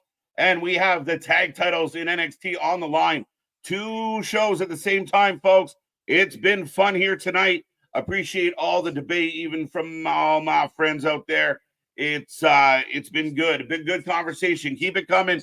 Don't be quiet. Don't be shy. Let's keep this in triple digits. All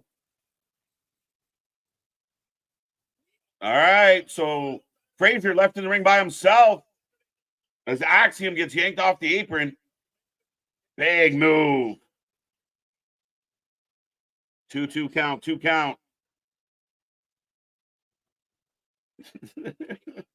I think we're getting Jay White versus Hangman at Wrestle Dream. I'm okay with that. I like that Jay White came back. The idea that he might try and be a face. Hangman to me has been good. I got a lot of praise for Hangman as of late. I like what he did with Swerve. They got to find something for him to do. Jay White returning to get some revenge. I'm okay with it. Yeah, that move's insane. That fact that that's not a finisher. Drop kick from the top. Waller kicking out of 2. And the crowd goes wild for Commander. Here and Waller are a good team. They are. That's why I'm a little torn at the idea of breaking them up. I really am. Lucha Libre. KJ, what is the over-under on the match count for Wrestle Dream? 13. Oh. Frazier's got him. Axiom's got him. Both men down. Both men in submissions. That was, unreal. Great tag match. Yeah, I'll be honest, I got 2 screens up, folks, and my attention's getting pulled a little more towards NXT right now than it is Commander and Hologram. Don't much care. Choke it out. How many matches have been announced so far? I think 5, maybe 4, 5. Not many. Are we getting? That would be insane, Trekopedia. It would be insane if A-Town Down won this. But Waller's in the ring trying to pull up. Axiom yanks him down. Pops up. Poison Rana. Axiom on fire. It's so funny because Fraxium, I criticized a lot. I didn't have much love for them at all. And they just keep having good matches. Not just Axiom, Frazier too. Fitness fly. And here comes Frazier. There you go. 1, 2, 3 into the phone.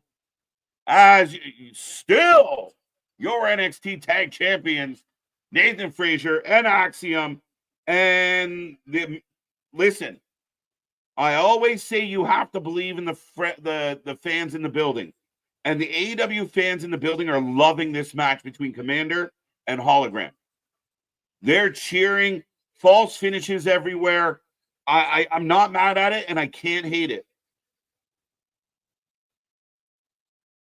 Oh, what's happening here?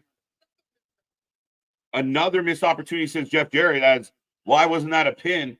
Sexy Rednecks. All right, let's turn our attention to AEW Dynamite. Yes, it's been good NXT so far. MCMG have been confirmed for SmackDown. Don't think they will be in NXT for a while. Yeah, I don't anticipate it. I know people had the rumors of they're going to NXT, which caused fans to jump online and go, I don't like it. Well, now we're getting teases for SmackDown. So hold on tight. It looks like MCMG is going to go to SmackDown. And confirmed, I don't believe it's confirmed. by anybody within WWE. Oh, no, sells it into a Poison Rana. Holy shit. I do struggle a little bit with the non-selling of AEW's Dead Quiet. I don't think it is, Paul. Do you? Pop the fuck out of me, KJ. Let's go. Bathroom break segment on NXT. Young Bucks versus Private Party. Announced for Wrestle Dream. So that's 6 matches, Damien. MCMG versus DIY. Interesting. I mean, if MCMG come in and their build is baby faces, it might not be bad if MCMG goes after the bloodline, right? NXT's cooking. Hollow Crap and Commander are having a botch fest. I haven't noticed. I've seen 2 botches bash, but the crowd seems into it as we just got a helicopter for the win. His finisher is a helicopter.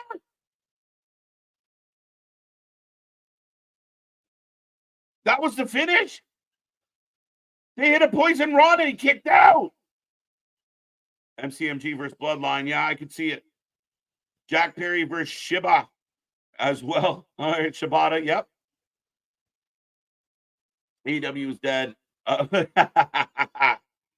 crowd cheered. The crowd in the building. Now, Jake the Snake. Wait, what? What? So Jake they trade. Someone said it in the chat. They trade wrestlers like Pokemon cards. It's fucking hilarious. So is Jake now working with Ruth? Jake gave up on Lance Archer, but here comes Roosh and his new Los Ingobernables. 8 matches. Great, including Brian Cage versus Atlantis Jr. Why? We don't know. What the fuck is happening? So Mortis is having doubts 1 week in? Why is Mortis having doubts? He just helped them mug everybody. There we go.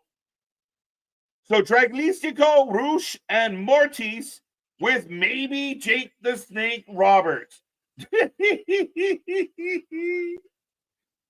Jake will tell you he does, whether he knows it or not, my guy. He will tell you he does. I choose you, Rush by Jake. Yeah, Jake puts his fist up. Jake can't walk to the ring because, again, I love Jake. Jake is one of my all-time faves. But why would he give up Lance Archer, who's done nothing, to now lead Los Ingobernables? Help me understand, Tony. And now we go to a replay from last week of the learning tree with one of my disappointments, my biggest disappointments. Jake the Snake is bilingual. There you go. I know we did some Mexican tours once upon a time, so maybe he picked up a few things. It was bad. Chris Jericho fighting Mark Briscoe, to me, guys, is one of the most disgusting, disappointing things in wrestling. Mark Briscoe is a guy that you can truly, truly get over. And if you're truly an AEW fan, then you should be petitioning for Mark Briscoe to get all the TV time he can get. To waste Mark Briscoe on Chris Jericho is fucking an absolute embarrassment. It's an atrocity. The fact that Mark Briscoe has to fuck around with Jericho and Jericho's going after the Ring of Honor title again, it's fucked. You have a pay-per-view match and it's Mark Briscoe versus Jericho. It is sad. It is appalling. It shouldn't be happening. I have no time for it. It makes me not want to watch. Nick, click the right overlay, bro. Come on, bro. 8 matches. We got that. What's up, wrestling crowd? How you doing? How you doing, folks? Right now, I have Daniel Garcia back. Hey, does that mean he signed? And I got Ridge Holland talking to Sarah Schreiber. But Daniel Garcia's here, folks. Brad, you're going to have to ask. Yeah, everyone help Brad out because there's too much going on. I'd rather see Mark versus Kyle, Mark versus Roddy, Mark versus fucking anybody but Jericho. I love Mark Briscoe. Why are we doing him dirty? As Miles Bourne or Riley or whatever the fuck is now mad at Ridge, the Chase U saga continues, and I hate it. I'm sick of Y2J as well, but maybe with Rush, it might be cool. I don't think Y2J is going to be with Rush. Jake the Snake with Rush. Jericho's going after Mark Briscoe, and I hate it. It's asinine for them to have Mark versus Jericho. If Mark loses, that's disgusting and disappointing. I can't agree more, man. Again, as a fan of the product, I fucking hate it. Well, I also hate, though, and guys, no bias, Sexy Red is in the ring making noises with her face, and I don't want to hear any of them.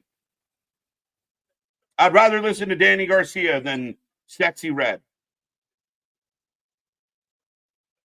Damn, we wouldn't get new titles for the tag teams or North American. I'm sad. Fair enough. Nobody needs to be watching Trash D. Specifically, we're continuing Ridge versus Riley. Yeah, apparently the Chase U is the saga that will never end. Is this Daniel Garcia's like, I'm back? Did Daniel Garcia get an AEW tattoo on his ankle like MJF? Yeah, it wasn't good.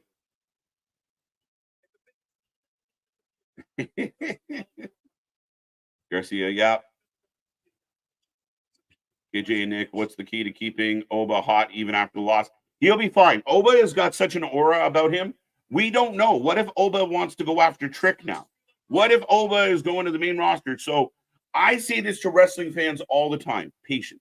Be greedy. Want all the things. But you got to be patient to get everything you want sometimes. Oba's going to be okay. Oba's one of those guys that will survive a loss. He's not buried. If you see anybody on the internet saying he's buried, unfollow those people. They're dumb. Oba will be fine. Speaking of fine, at the bottom, yeah. There. No, not the right one. Do you want that one or do you want the other one? I want the we special have both one. shows, so pick one. You got to go with the special one. You think you'd get that? Well, I don't. Where's it's there. We got it. It's up. It's up. All right, folks. I got you. I'm bad at things, okay? Well, do we want to talk about the babyface turn right now of Ethan Page telling you, Sexy Red, I've had enough of your shit. Again, we cheer for the Canadian right now. We cheer for the Canadian. Ethan Page doing Canada proud, doing KJ proud and saying, I'm sick of your shit. What do you think of Daniel Garcia? I was halfway chuckling to myself. I was literally trying to sit down in my chair and everything. When you're like, does he have the ankle tat, the calf tat? Yeah, like right? now too? Oh, I ain't going fucking nowhere. Listen, we've all watched Wolf of Wall Street. We don't stop doing that fucking promo. That wasn't cool in like 2019. It ain't cool now, bro. As Javon comes out to confront Ethan. Interesting. Hey. As we are heading towards the main event, I agree, man. But it's probably going to Sexy Red's probably going to draw more than Daniel Garcia. So I don't like it. I'd rather watch Daniel. I'm with you, Real. Garcia cutting a heartfelt promo is definitely better than anything Sexy Red can come up with.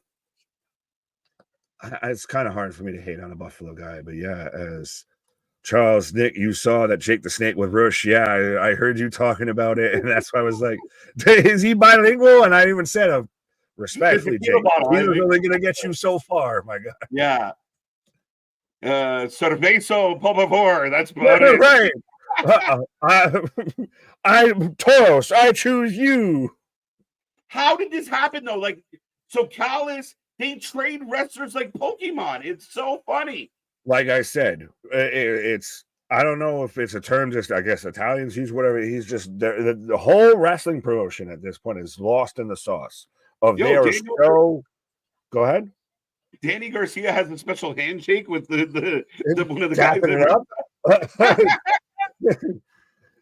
I know the security guard he dapped up and everything. It's funny. I was like, so is that his Sami Zayn? we're just dapping it up of, Right. but it's you're so lost in the sauce of this is just literally of this is what I got, this is what I'm using, everything's so great, everything tastes awesome, all of that. Meanwhile, everyone's like, not so much. Yeah.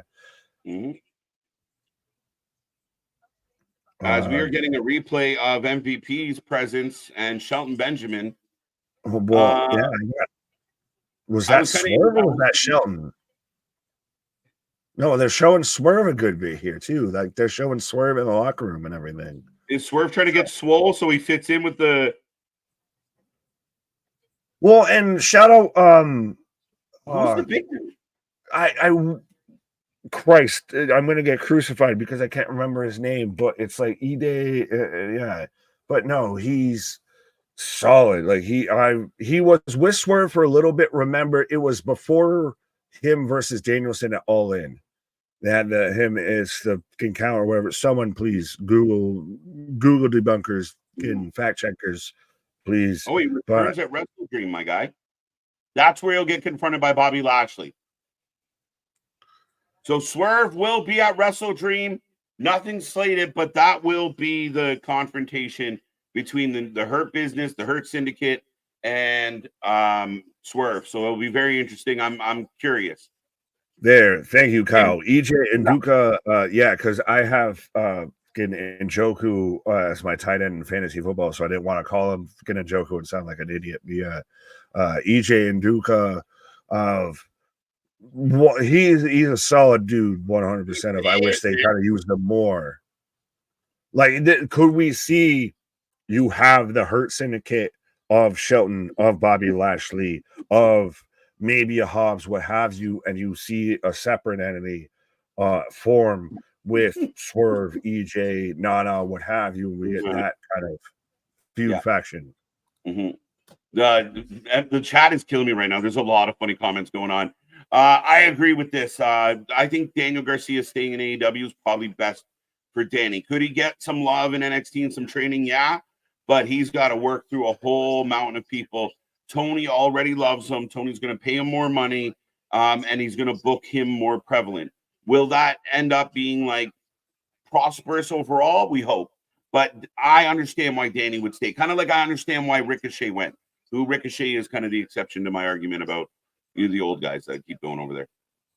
Well, and it makes sense from that perspective of do you stay there and be pushed towards the top guy and everything? Like you were just in a faction or just in a feud, I should say, with MJF. Like when he comes back, you're gonna have to answer for that. So you're instantly skyrocketed into one of the top 10 versus you go to WWE and have one in the mid card on NXT. You can take on Tony D'Angelo. How you do? Yeah, you're not wrong. But folks, we got 2 shows rolling. Be a friend, tell a friend. Let's see if we can get this chat up to 150 here tonight. Lots going on. We got another Delta package, and it's clearly at this point Delta because they even showing the makeup and everything. And shout out Rhea. I know everybody was out there, hating and barely tolerating Rhea as KJ's taking a pause for the cause there. But yeah, this is very clearly Delta right now. She looks like a fucking badass. But I like Rhea sitting there and pointing out of I'd love to step into the ring with her. I'd love to see, that match happen and everything because she pretty much slotted into that top Australian women's wrestler once, Rhea left that void here. But yeah, so that's the continuation of the video package that we got last week. And next Tuesday, the return of the Havoc Wheels. So we're adding everything and anything when it comes to NXT, but it all feels fresh because you don't overuse it. But yeah, we're getting the Tony D'Angelo Championship celebration. But how we feeling, folks, about Delta going to NXT? And now we've had Julia show up. We had Stephanie Vacour show up tonight. And now it seems all but imminent that we're going to get Delta showing up as next Tuesday. We're getting Lola Vice versus Nikita Lyons. So we're getting not only the debut of Stephanie Vacour taking on Ren Sinclair, but we're getting the re-debut for the 4th time in forever of Nikita Lyons taking on Lola Vice here. So already NXT setting up to be stacked pretty well as we're setting up for the main event right now of Javon Evans in the ring here. What's this in my hand? They talk to me. 316 MMA. Rhea was the one who suggested WWE sign Delta. Give me Delta over Rhea. All right. Man's just all right. You're living the gimmick, my guy. I get it. You're ride or die with living Dom. But that being said, I'll move on from that. But yeah, we've got Randall Keith coming out right now. As thank God I've got Randy Orton on one screen and I've got Mercedes Fone and Camille, who still just looks like she just walked off, from working out at the gym with the fucking Daisy Dukes. But we've got Mercedes Fone with a backstage interview as she's about to defend both titles tonight. As I've got Randy Orton about to take on Javon Evans. So, folks, let me know in the chat who you're taking, whether you're taking Randall Keith or you're taking Javon Evans here. But absolutely. Is this Randy Orton's first time wrestling for NXT, the FCW days? I would assume so. Of that, this would be the first time that Randy Orton's ever stepped foot in an NXT arena. Yeah, the best he would have done is FCW. As I've got Shibata and Garcia dapping it up of after they have to use Google Translate to have a promo and have a discussion. In walks a legend. Absolutely. I should have saved that for when KJ came back, but you can have that. So exactly why are they keeping Colt Cabana around? Why is Miro still on a contract? Why is so-and-so on a contract? What are they doing with Wardlow?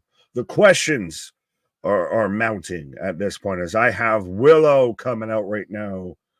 So yeah, we're going to have the women's fatal four-way to determine who takes on Mariah May at Wrestle Dream. So we're setting up a Wrestle Dream pay-per-view match going toe-to-toe right now with Randy Orton and Javon Evans, just for bookkeeping's sake.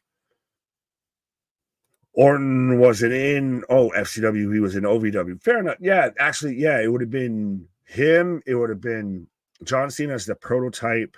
Brock Lesnar, I can't remember what his gimmick name. I think he was still just Brock Lesnar. He was part of the Minnesota Wrecking Crew with Shelton, and then you had Batista as Leviathan. So, yeah, actually, that's really good point, Mr. Noob.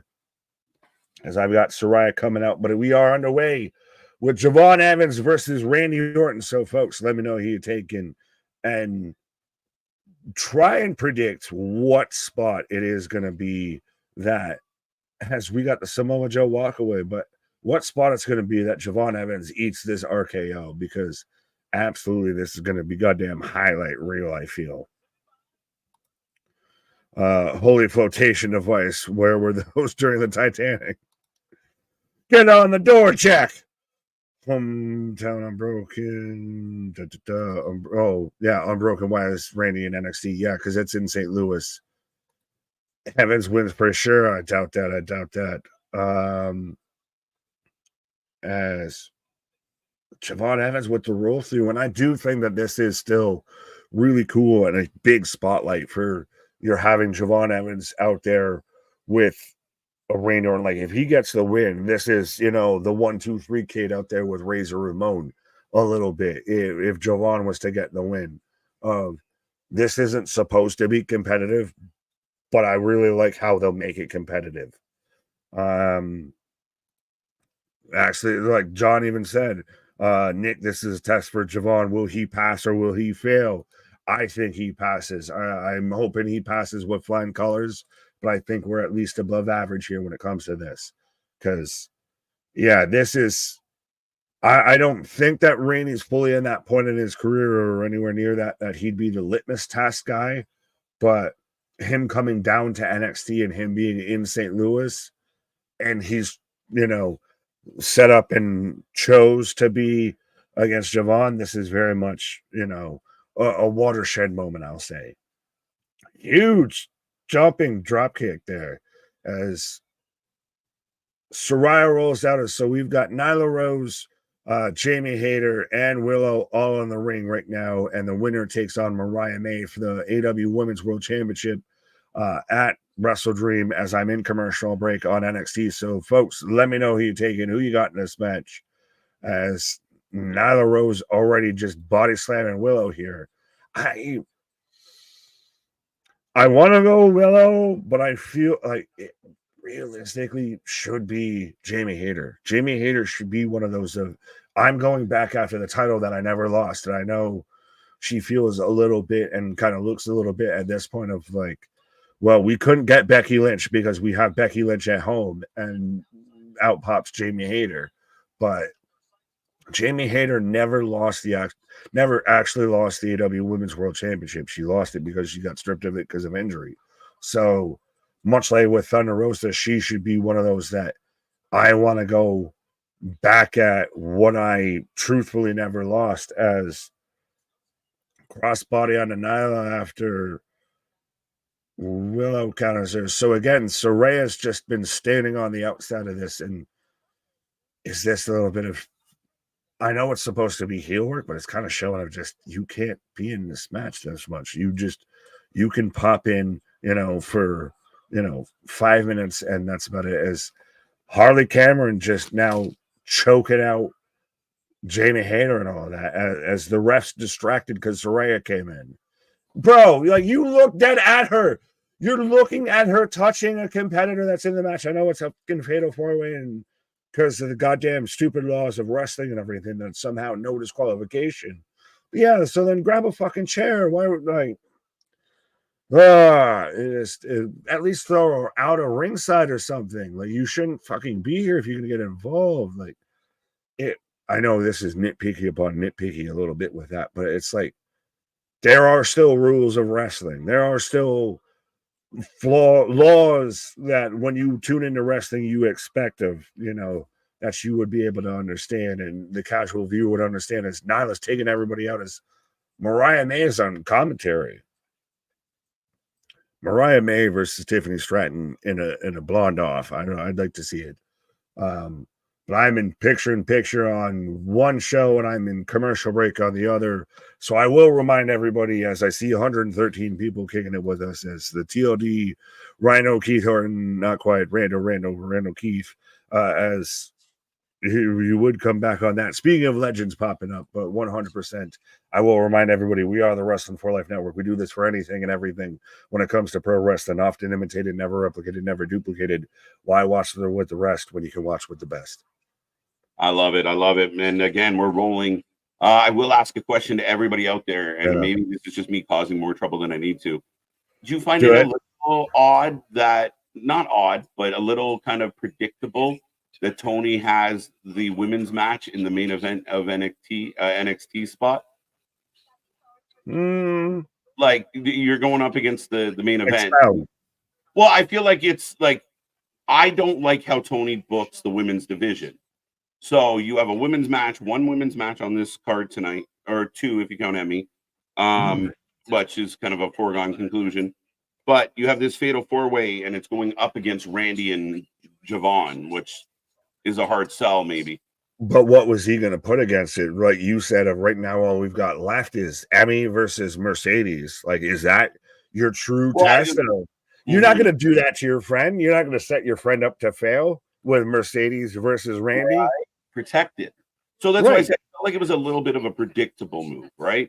Put the women in the spot that's going to probably get the lowest views of your night. Nothing about this to me feels predictable, because normally you would expect guns blazing. You would expect of all of the sudden we're going to have this. Like, everything you got at the 5-year anniversary, you almost feel like you would have gotten here.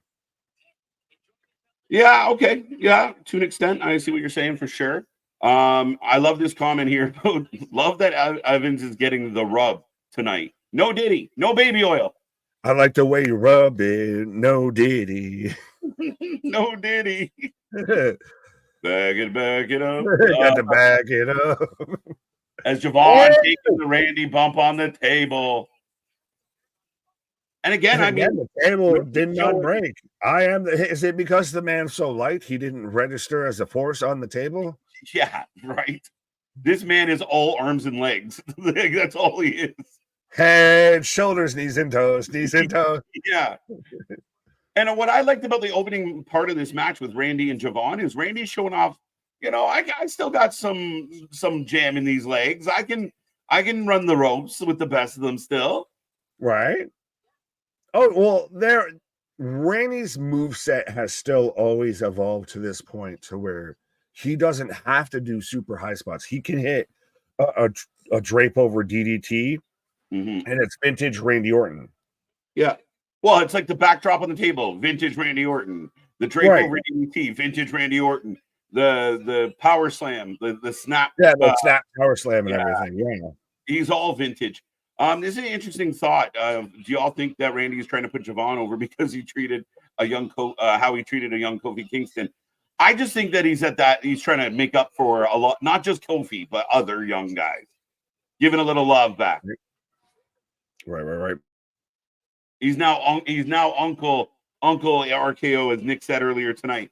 But folks, right now we got Javon Evans fighting back against Randy. We got Mariah May on commentary, a fatal 4-way for her title.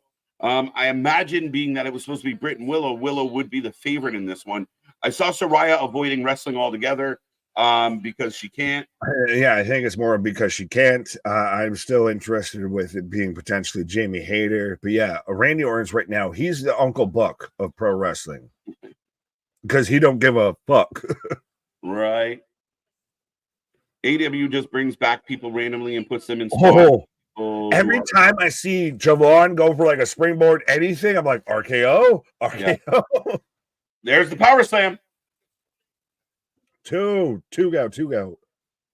You got a very good point, Willie, and I appreciate the insight on this one. Again, like, instead of Nyla Rose, no offense, Nyla, but having an Anna Jay in this match, show her off a little. She's back. She's not in Japan anymore. There are opportunities to use people that deserve the spots. And I think that's one of my frustrations with Tony's product right now is overutilizing. Wait, what? No DQ because fatal 4-way. Saraya with a chair. Oh, I just getting the chair shut as I got the drape over DDT. Saraya getting worked out. What's vintage? And I like Mr. Noob here too. Of Tony's booking feels like a surrender in this war tonight. Again, with all the shit talking, Nick, I said it at the top of the show, right? Oh, well, it's very much you expected, don't bring your guns to town, boy. Don't bring your guns to town. Right. It's very surprising that he's not come out here guns a-blazing. And is it because he believes in his product enough? Is it because this is the best we got? This doesn't scream confident. It doesn't scream I'm dialed in. And know what it feels like? The tough guy at the bar that when you're like nose to nose, he has nothing to say. But the minute people get in the middle, he's like, hold me back, fuck you, bro. That's what Tony feels like. As Penelope out here, she hits the chair shot on Jamie Hayter and they run off. They botched the RKO, dude. No. Oh, they botched the RKO. 2, 3. I missed it because I saw Penelope running off. May they understand. But it's if you want to be of that mindset of, well, he doesn't need to go toe-to-toe with them and everything, that's fine. Then don't talk all that shit. Don't sit there and say, bring that. And then when that shit meets you on your doorstep, all of a sudden you can't answer the door. Right. Vintage equals under 50 years, antique over 50 years. There you go. Right. Breaking news. Metaphor will. Yep. And man, let them win the titles. But look, they showed the replay. Oh, well, I see the replay of him hitting the springboard cutter to how I need a replay of the RKO. Yeah, I don't think they're not going to show it. They're just going to show the actual when he hit. But yeah, Randy missed. Javon came off in that corkscrew kind of twisty jump, and Randy just missed him. Randy had the sense to pick him up and hit him with something instead of just pinning him. But yeah, I felt bad. it was a really fun match with and all everyone's going to focus on is the botch. Fair enough. I'm going to go back in time and try and find it, as we've now got Randy and Javon raising hands and everything like that. So if we miss anything at the end, we got that in NXT. Oh, we're in the back with Ethan. How do you feel about Ava's attire? I know you're the biggest haterade sipper out there with her, but yeah. She looks like a skanky Yankees player. Them pinstripes. As Yankee fitted. As Yankee. Are we about to get Wesley versus Ethan Page to see who takes on Trick? I think so. Triple threat. Oh, okay. As Randy's in the ring celebrating as we go off the air, folks. We will take a rating out of 10 on NXT.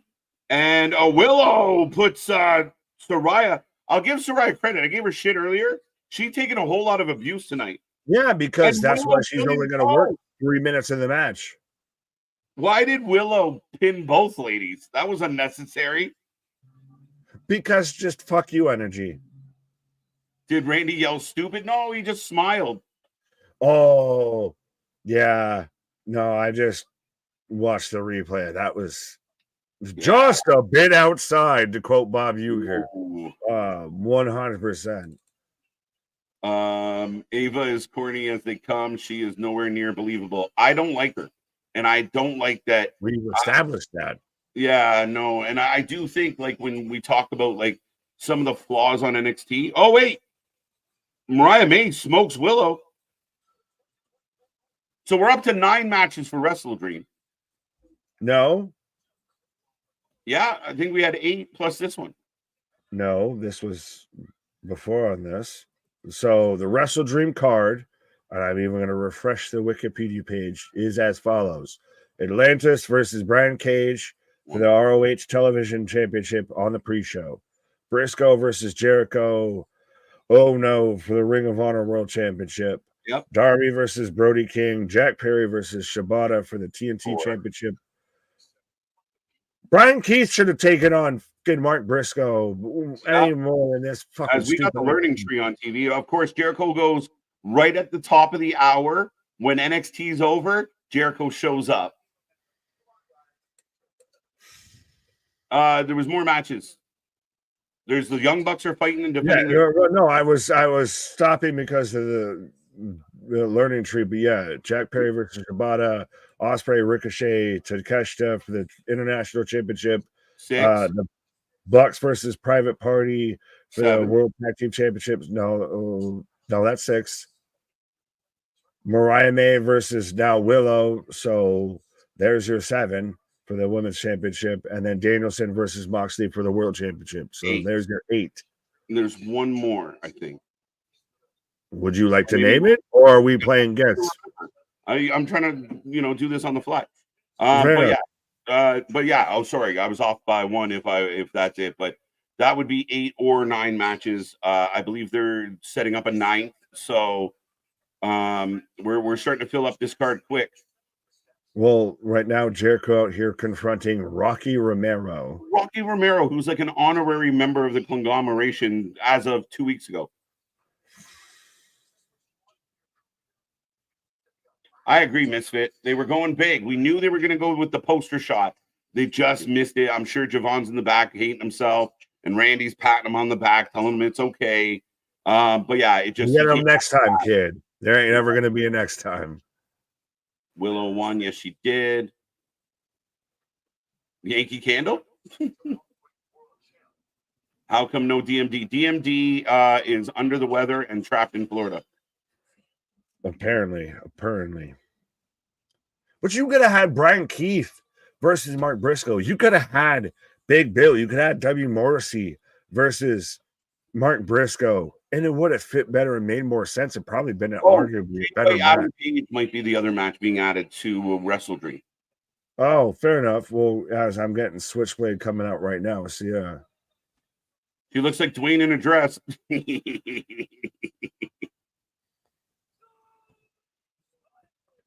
You didn't have that. That ain't what I'm mad at. 8 out of 10 from Damien.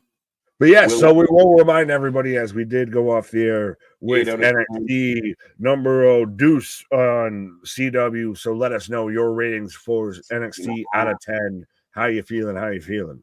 Will's gear was fire. That's good. At least that was the match itself was a mess. I thought Javon was going to do a cutter on Randy, was going for an RKO out of nowhere. He definitely was.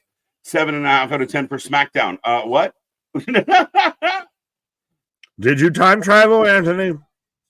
Did you get into if you did, let us see the DeLorean. Yeah. I can't hold them. Botches happen, mistakes happen. Live action. We're live all the time, and it's hard to be live all the time. But yeah, I mean, again, it was a great match. Good job for Evans. 8 out of 10. 8 out of 10. Willow should be sponsored by 8 out of 10. A lot of people really liking it. SmackDown, Anthony. Yeah, okay. 7.5 out of 10 for NXT, not SmackDown. That makes more sense. 7.5. 7. I think on 7.5 seems fair. I liked a lot of what we got tonight. Entertaining wise for 2 hours. I didn't think there was a lot of fluff tonight.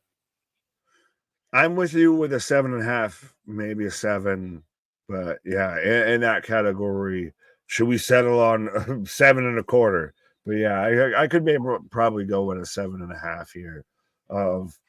Wasn't a bad show by any means, had its faults, but still was solid. And again, not a bad showing for NXT. Yeah, I mean the Tony match was really good, new champion. The tag match was really good, nice retention. I thought the 6 women's match was good. We got Vakur, we got another Delta tease, we got Nikita. I mean, we got a lot. Yeah, we also got Sexy Red. We got a botched RKO. Sexy Red, right? You lose that point. So 7.5. It could have been an 8.5. Fair. You give me extra Delta and Stephanie, and I'll forgive you on Sexy Red. I saw on Instagram that Jericho was catching an emergency helicopter to Times Square for the premiere of Terrifier 3 an hour ago. What? Well, yeah, that was all pre-taped, so we don't know where Jericho is. Right. I was going to say something that I shouldn't say. Can we hope for Gusty wins? But I'll leave it at that. This is funny. Who got Anthony the vitamin Z on that? Good.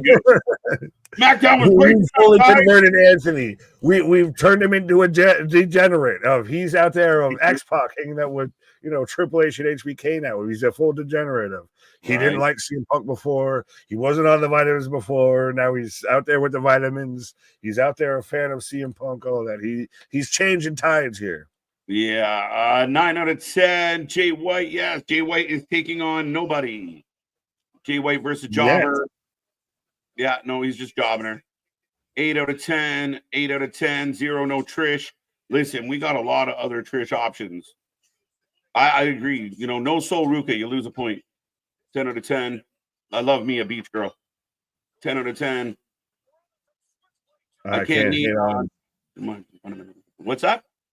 I was just reading the comment as Jay White picks up the 1, 2, 3 as Juice hands him a microphone. Juice is on him. But Boston saying, okay, I can't hate on botches too much on a fundamental show unless it was every other match consistently or something. Yeah. Right. And again, that's why we still don't try it unless it's like an avoidable occurrence. Yeah. Try not foo-foo on botches because Christ, like you even mentioned, we do this live damn near 350, 360 days a year and everything. We're going to botch ourselves. So can't. Yeah. Yeah, no, it absolutely happens. And again, the same people that are going to run to the internet and be like, oh, they fucked up, just cheered for Commander and Hologram, who just couldn't, look like they were on ice skates. Couldn't hit water if they were in a fucking pool. 7.5 from Danny D. Like it. AEW should have been an hour. Well, that's debatable. It should have gone to Rampage. Yeah. That's what it is. Raw went from 3 to 2. So AEW, you go from 2 to 1 now. Sorry, them's the bricks. That's the way it works. Lisa's saying 8.4 for NXT. I'm beat. That's what I said. I'm tired. It's just allergies. It's just allergies, Mom. Bro, shout out my mom because she's the real MVP. Quote Kevin Durant. She used to pick me up from my buddy's place, and I would just get high as high, and like was clearly not able to hide it. And she would just be like, and bring me home in the back of the Dodge Caravan as I'm passed out with a nap and everything. Yeah. Right. Don't worry, Soul will be on TNA Thursday. There you go. That's right. She is in a match. Right. Jericho does look like an angry terrier. The back end of one. What? Does AEW have enough jobbers on its actual roster instead of Jay White going against some random guy? That's a good question, Willie. Perhaps. There's a list of guys he could have beat up that are on the roster. Yeah, but this is when you give guys guaranteed contracts a la Miro, if that's why he gets to sit there and hang out in Bulgaria and say, it doesn't work for me, brother. Right. Nick's mom is the MVP. I have so many questions. 100%. She felt I was hungover as shit in bed and everything like that. And she greeted me with like pizza and chicken wings, like mom's the MVP. If your mom's ain't your MVP, you got problems. Shout out to all the moms out there. Big right. I don't know where I was going with that, but yeah. A big fan of moms. The other chat, I said Hologram and Commander was a botch fest and they got mad at me and I'm a hater. That's why you come here with your opinions. We might disagree, but we'll talk about it. Right? That's why you don't even comment in that chat. You don't even watch that chat. You don't even watch that channel. You just come straight to here because we got you covered. Right. And we love you. We'll be all about that. We'll brother love you. I love you. Jake the Snake with Roosh is the most baffling thing of the night. Just when I thought the booking couldn't be more confusing.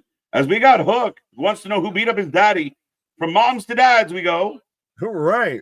I think Jake's out there just still chasing the scorpion at the bottom of the tequila bowl. The bottle and everything. If your mommy... Yeah. As Kip Sabian just, what the fuck was that? Of like, there was no need or time or place for him to be there. Just... pratfall. Kip doesn't wrestle. He just runs around causing trouble. Have you seen Kip Sabian? That's fine. That's what Hook looks like he does. And hey, Christian shows up. I heard your dad's gone. Right, but like, yeah, right. Which T's and P's, I saw a picture of like Taz actually in a hospital bed.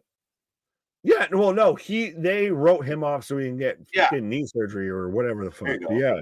Oh, comeback rumors. Hook out here still looking like he's all of 12 years old. He somehow looks younger than Nick Wayne.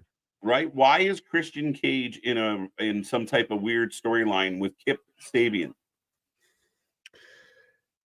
Because I guess Christian favors abortions or not abortion. Wait, pause. That was a terrible thing that I should say. Like that for the record. Orphanages is what I was trying to say. That's like the complete opposite. Right. I know. I'm terrible. Strike me from the record. I should be, thrown off here and everything. But yes, orphanages. The man is a fan of orphans. Of now, No, what he does Daddy has laughed and everything. And so now, don't you want to come with your father? Pause. No, I'm just going to stop talking. I'm going to put myself on mute I get a 5-minute high sticking there. Nick Wayne's mom's got it going on, folks. All right. And Nick's mom, MVP. Shout out. Shut up. No. Right.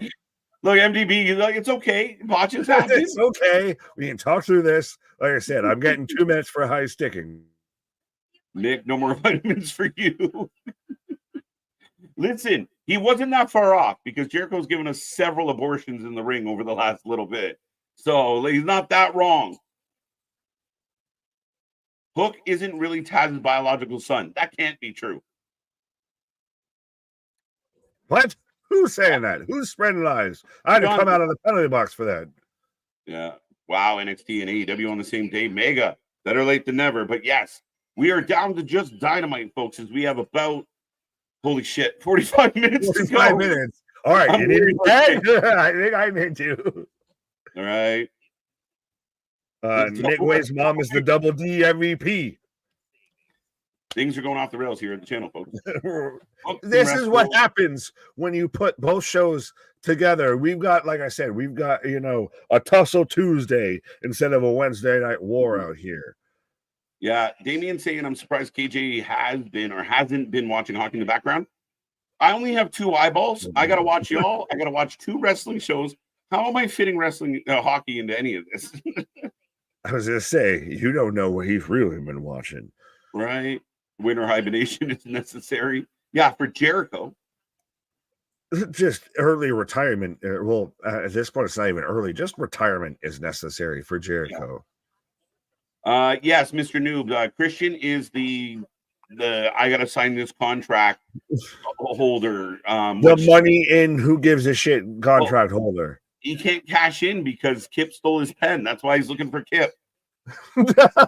That's the truth. I can't sign this contract if I don't have my pen. Right.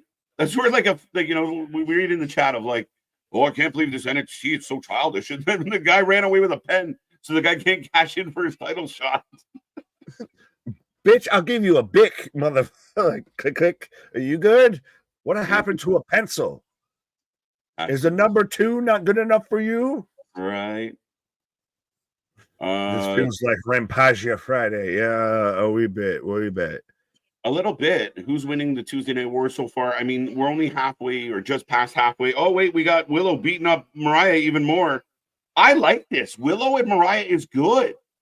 Oh, fair enough. Well, I just got the pounce for the ounce here. And well, I like me some Willow.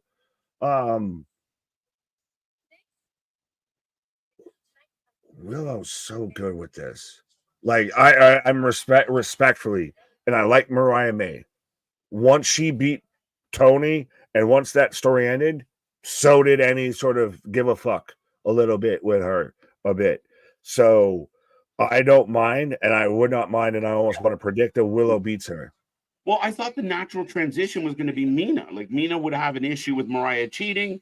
So then Mina, who everybody loves to cheer for, and Mina's a good-looking lady that has some wrestling skill, put her in the ring, and then you have a nice little rivalry for the next little while. And then, Willow can do something. But Mina's been cast aside and sent back to Japan. And just when I didn't want to throw up, here comes CEO. Right, the CEO. Fraudulent charges up on our screen right now. As again, what is it still with Camille of she's just doing. Who was it that WCW had that was their terrible version of China? Because I feel like that's that.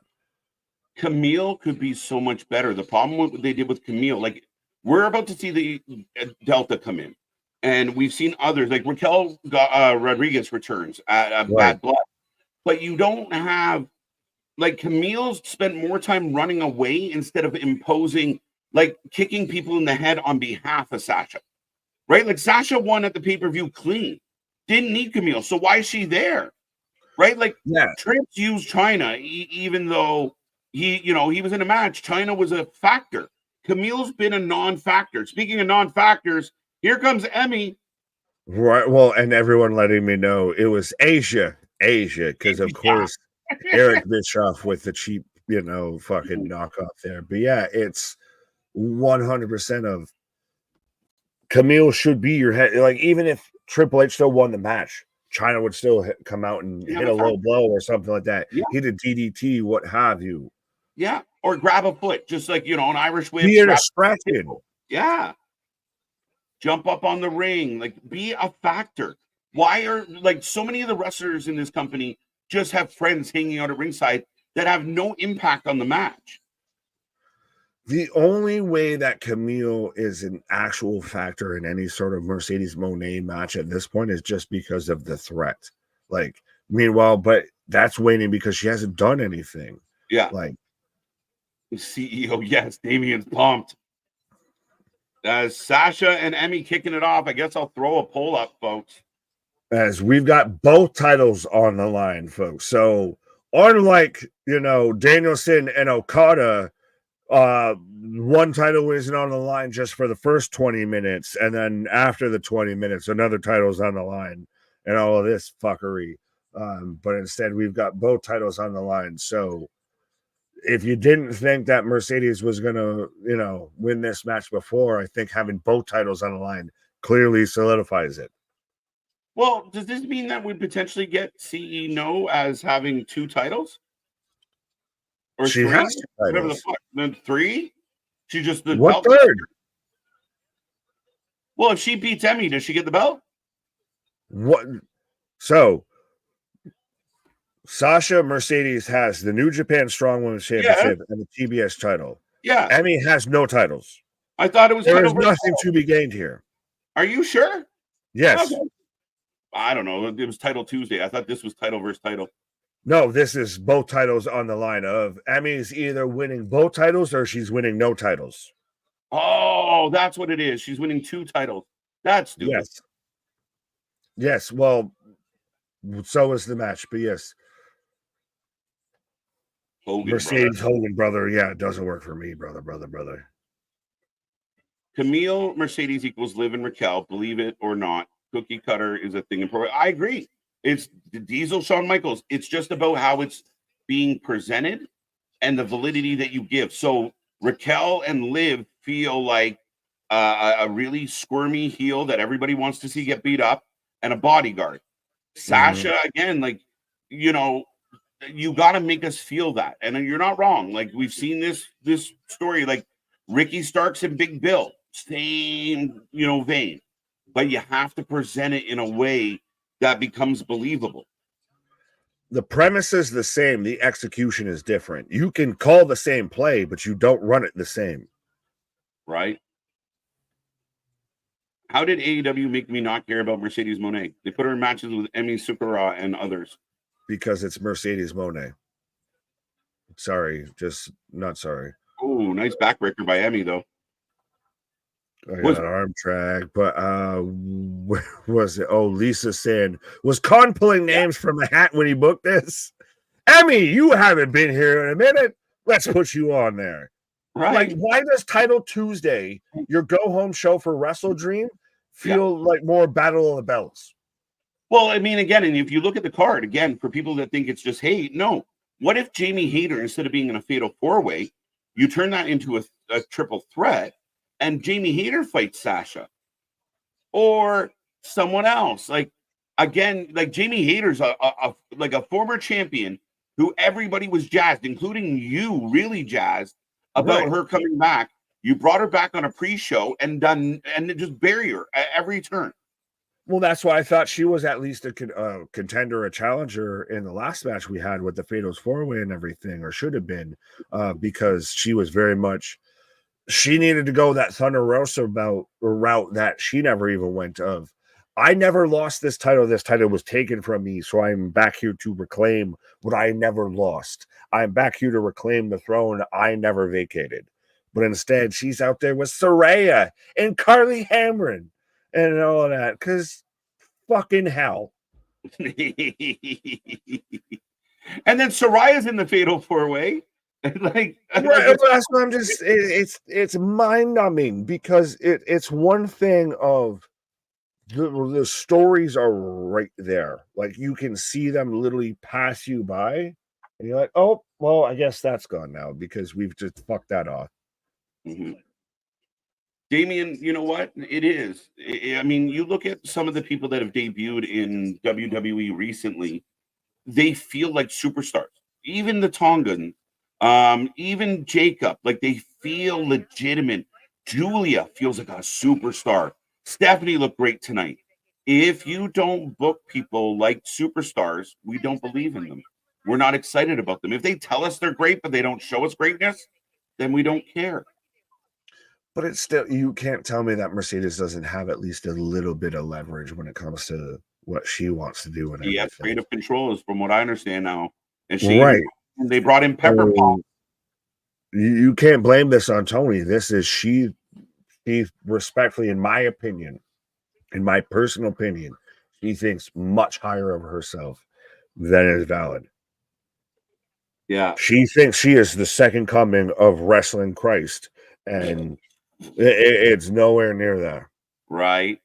I blame TK. I got that one. WWE is way ahead.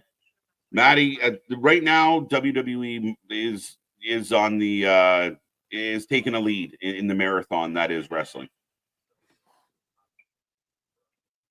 I'm just gonna leave it at that. If for those who watch the stream, you can get that. If you don't, you need to watch the streams. As that's why 44 saying that's why I said cookie cutter, Nick. Yeah, but again, you can have the play ran out. You can fail to execute it, or you can run the play. Like, I get it's the same. And if you want to say cookie cutter or what have you, that's just it's storytelling 101 of hey, is having a good guy and a bad guy cookie cutter? No, that's fucking storytelling. Of you can still have the tropes and the standards of storytelling. You can still have I throw the ball, I run the ball, what have you. You still have the basis of running a play. If you don't execute it properly, then you fucked up. It's not because it was a basic ass play. Now you fucked it up. Yeah, that's what this is. Yeah, and I mean, again, I think it's all about presentation, and they tried to present it. Remember, they did big business, like they booked Boston Garden just for this lady, and she has become one of, if not the biggest down disappointments in all of wrestling. Right? If she is the highest paid woman in wrestling right now, that is disappointing. And Tony Khan is wasting his money. He has about 15 women on his roster that are better than her. The placating to talent and the placating to egos has become so apparent. And that's one of the biggest anchors of AEW. Is that's really what it is. It's across the board. Not even if you want to say Bucks, Mercedes, what have you, whether it be even a Miro, whatever it be, that person. He still walks the line and still will never do what his vision is. He goes with the way the talent wants to go. I got to point this out. Stoner Jesus says, nobody's taking my gimmick. Followed by Maddie, Mr. Marijuana. He's the disciple of Stoner Jesus. Right. Now it's just a question of whether he's Peter or Judas.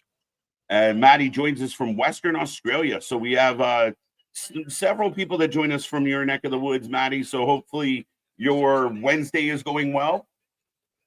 Yeah. Are you on Thursday at this point, I feel? Not yet, I don't think. How's it going from the future? Is Hogan there? Do I have rain tomorrow? Tell me the lotto numbers. Is Hogan do the Yankees win in your future timeline? This sums up my fandom with AEW. This is perfect comment. This is exactly how I feel. I so want it to do well, but I can't dub myself down for it. That's the thing is AEW needs to be there. Like AEW is a valid and has its forthright, like has its presence, has its purpose and everything like that. I want to enjoy. I love me some AEW when it's clicking. Yeah. See, because it's pushed everything that is WWE right now. We don't have present day WWE without AEW, but I'm seeing the timeline, the end of the timeline coming, and I'm trying to fucking circumvent this shit. Yeah. See, like these little moments, like Emmy taking out Camille makes Camille look like a slouch. Yeah, like, you're supposed to be. She just back body drops and then you move on, and like that's the turn of the tide. Camille doesn't take any bumps. How many bumps did Diesel take? Not many, ever. Right. Emmy with Sasha up. And this is not a knock on Emmy. This is just literally you're playing checkers with somebody and all of a sudden they put a fucking Lego piece on the fucking board and everything. Of like, what the fuck are we doing out here? Oh, I had a bit of I thought we were playing a serious game. Instead, we're playing just shenanigans. Mercedes holding onto the apron. Oh, there you go. Camille with the leg drag. That's better. That's better. Into a roll up. Into the bank statement. Not a really good bank statement either. That one doesn't hurt at all. Why? Her arm's not trapped. She's not really. You just grab it on her. It's a neck crank more than anything. Yeah, it's a neck crank. Just roll back and you're in a pin. Right, but her arm was free. Well, that's what I'm saying. It's just a neck crank. You just roll back and you're in a pin. You don't. It's not. Well, there's the crossface, the bank statement, the bell lock. They're all the same. Hold the same thing with the Hatajime, the coquina clutch, the Karaputa clutch. It's all the same shit. It's all just reverse chokehold.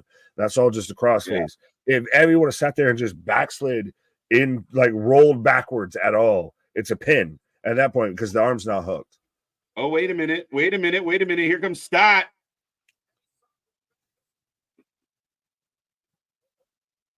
So we're getting Stat versus Camille. Stat versus Mercedes just shoves Camille into Stat here. So what needs to happen in this moment, if I was writing this show, Nick, is Stat runs out, gets her hands on Sasha for a second.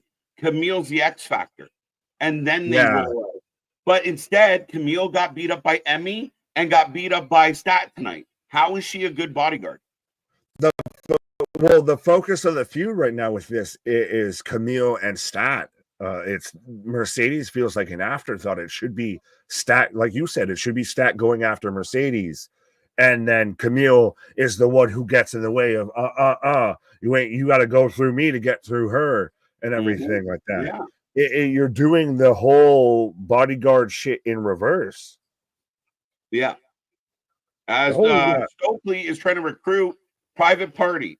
Now, Stokely is a heel manager. Private Party is a babyface who will fight the Bucks at the pay-per-view. Is Stokely a heel, though? Because, I mean, he's Sans... They just turned on Willow. But he's Sans Stat. He passed his SAT, so he's Sans Stat. The last time you presented Stokely to me, he was a heel manager. That's all I know. I haven't seen him be a babyface yet. So, again, it's just a little more confusion. Well, the last time you presented them the Private Party to me, they were getting their fucking hands spanked by the White Bull Combat Club. So I don't know what to make, heads or tails of any of this.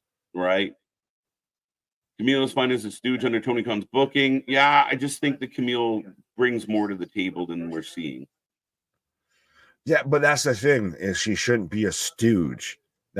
She was meant to be a bodyguard. She was meant to be an enforcer.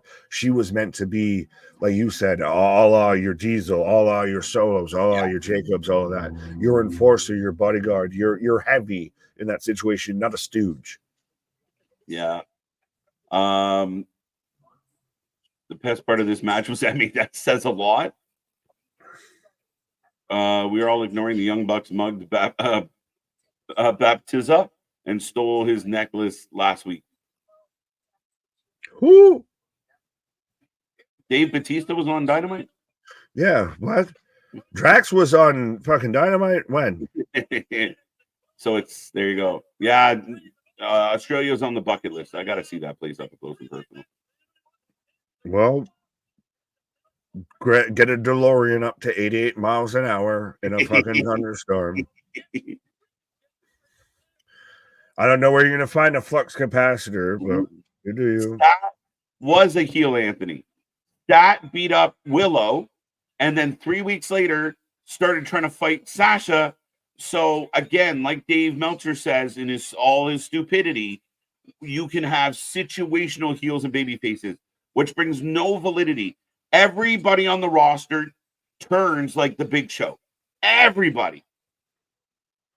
As I'm getting Will Ospreay coming out right now. So I will admit I am excited for this match, at least on Wrestle Dream.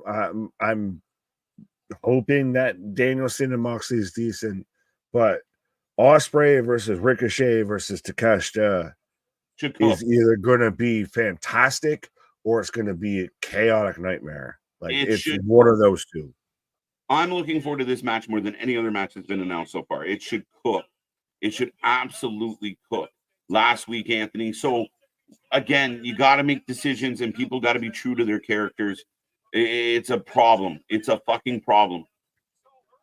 But it's just explain the reasoning. Give me a reason why. Don't just sit there and like, it's something new. Show the progression, show the transition. That's how you get layers, as we like to mention. You get layers in a character as to how you went from being a heel back to a baby face or vice versa. Right.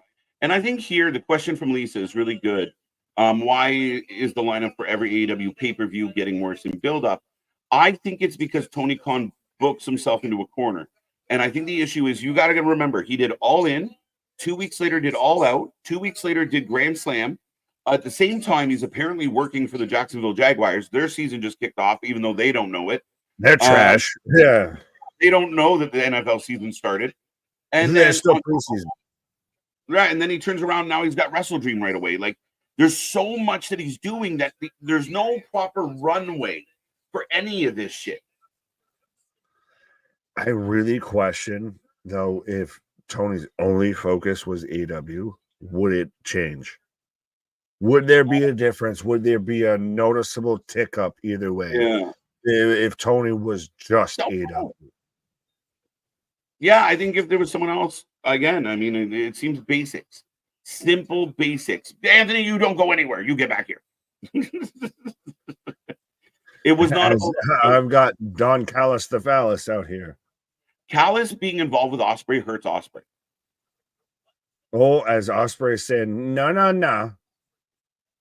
Statlander and Stokely broke up because Statlander started wanting to fight Sasha. That's where I'm confused, because if Stokely was a babyface, he could have stayed with Stat. And now he's trying to recruit Private Party, who's the babyface against the Bucks, even though he's a heel. Anybody following along? Well, and now I'm trying to think of, because earlier tonight we had Callis just apparently just traded of I'll trade you 2 Ed Belfours for 1 Steve Yarseman trading card type of shit. You know, we now Lance Archer is part of the Callis family. Like, this whole Callis major heel manager with Will Ospreay, who's been the big baby face of your company, should have been done. And that fact that we're still dragging this out is now, it's leaving a poor taste in your mouth a bit.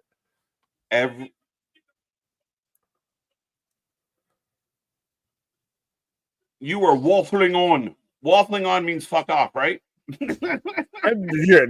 Why are you asking the American to translate English? We take them fuckers out of here. Y'all still let them in. Yeah, I'd be more than willing to get my waffle on right now. I'm not going to lie. Whoa. Drop down, get your waffle on. Are you Nelly? Are you Murphy Lee? Right. I can't do the change from face to heel depending on the matchup. You can't. And every story we've ever read, even when we were kids, even no matter what, there's a protagonist and an antagonist. There's a bad guy and a good guy. Even if it's fucking Max's snowsuit, there's always, no matter what story we've ever read, there is a hero and a problem they have to overcome. Without that, everything feels fake. Everything feels frivolous. And you need consistency. For good baby faces to get over and become superstars, you need strong heels. And if everyone just keeps flipping and flopping and playing musical chairs, nobody gets invested. Your ratings go down. Your ticket sales go down. Your merch sales go down.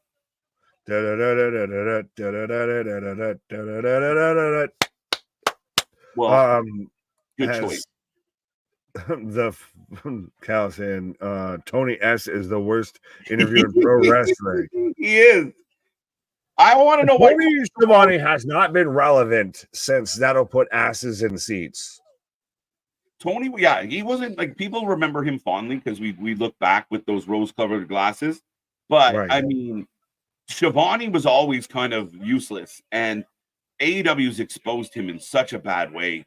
I don't even know if he's watching what's happening half the time. He was good then, but at this point, just across the board. And again, our social medias and everything are scrolling past you. Tony, be a friend, tell a friend. But yeah, just the commentary team is just awful.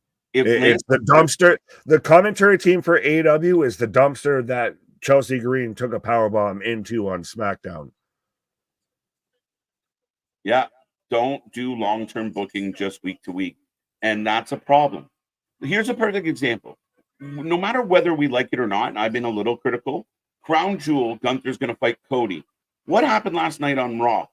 Cody and Gunther had a face-to-face because you got to plant the seeds. You don't just show up on November 2nd and go fight. But if Lance Archer just slapped Ospreay, one of the 5 fingers stand in the face, slap. If Lance Archer fucks with Ospreay, I'm going to be mad. If Lance Archer comes out, I'm going to be upset. Don't worry, But we're probably yes, going to get there as now thank you. Ospreay's tossing Callis around here. Oh, I got Takeshita taking boots in the corner. Takeshita, well, you're gonna have Takeshita do it because that's setting up the match going forward, which Thank still God. could have I been its own match. Oh, here comes Kyle Fletcher. Oh, why does Kyle Fletcher look like Machine Gun Kelly before he met fucking Megan Fox? Or just like at the start of when he met Megan Fox? Like before he went blackout tattoos and everything. That's right. Kyle Fletcher. This has been a bad go-home show for AEW. Tony Khan writes AEW for the sickos. This doesn't even feel close to a go-home show. This feels like like someone said it earlier. This feels like a rampage. This feels like a collision. This feels like a battle of the belts. I wish somebody would take the screwdriver and shove it straight up Callis's ass. Honestly, I'm so sick of the fucking screwdriver. It's so childish. It's just weird symbolism. Oh, no, Fletcher threatens to punch Callis. Takeshita gives him love, says no, bro. Oh, but they're gonna kick out Kyle Fletcher here. Oh. This is all shit that they should have been doing with the whole Callis family and everything. It already didn't make sense. It's Ospreay's firing back, throwing hands at Takeshita. See, that's good work though. Callis grabbing Ospreay the way he did and Takeshita getting a sucker punch, that to me worked. Stop fucking around with the screwdriver. Callis stopped working as a manager when he went beyond just it was him and Takeshita and they had the Omega feud. This is the segment that won't end. I don't want it's got a clip as Ricochet, but I mean, this to me at least makes sense. This has felt the most go home. Yep. The most built towards Wrestle Dream out of anything so far with this show. Yeah, you're right. You're right. When you get it like that, you're right. No, but yeah, I mean, and that's fair. I think the segment could have been about 6 minutes shorter. Oh, there was a lot of fluff and a lot of stuff you could have cut out of this, but I still think this, honestly, is the one match that I'm looking forward to because this match has all the chance to over-deliver, to be a phenomenal match. Yeah, and I do think this one that was just added tonight, Jay White Hangman, has potential. Yeah. Oh, yeah. Do you not think Danielson Moxley? I think it's funny that we're not talking a lot about it, but it should be a good match. It should, but the build's been so weird because of everything. Like realistically on paper, this should be I can't wait to get my fucking hands on you. You sat there and tried to kill me in front of my fucking kids and everything. You sat there and put a plastic bag. You tried to suffocate me. We were supposed to be brothers and everything like that. Hey, look, Danielson, this is how you cut a fucking promo about this goddamn feud. I feel like I'm a verb. Hey, Big Joe, that's the way you talk to your son with this. But you should feel that passion about it, but I don't feel that at all because it's been all fucking sideways. It's been all Wheeler Yuted and everything. Dude, I'm upset right now. Top Flight and Action Andrade are having problems. They're breaking up, bro. Failure to launch. Up next, we're getting the main event. Thank fuck. Good night. I will remind everyone we are back on Thursday for the preview and predictions for Wrestle Dream as we head into the main event here tonight.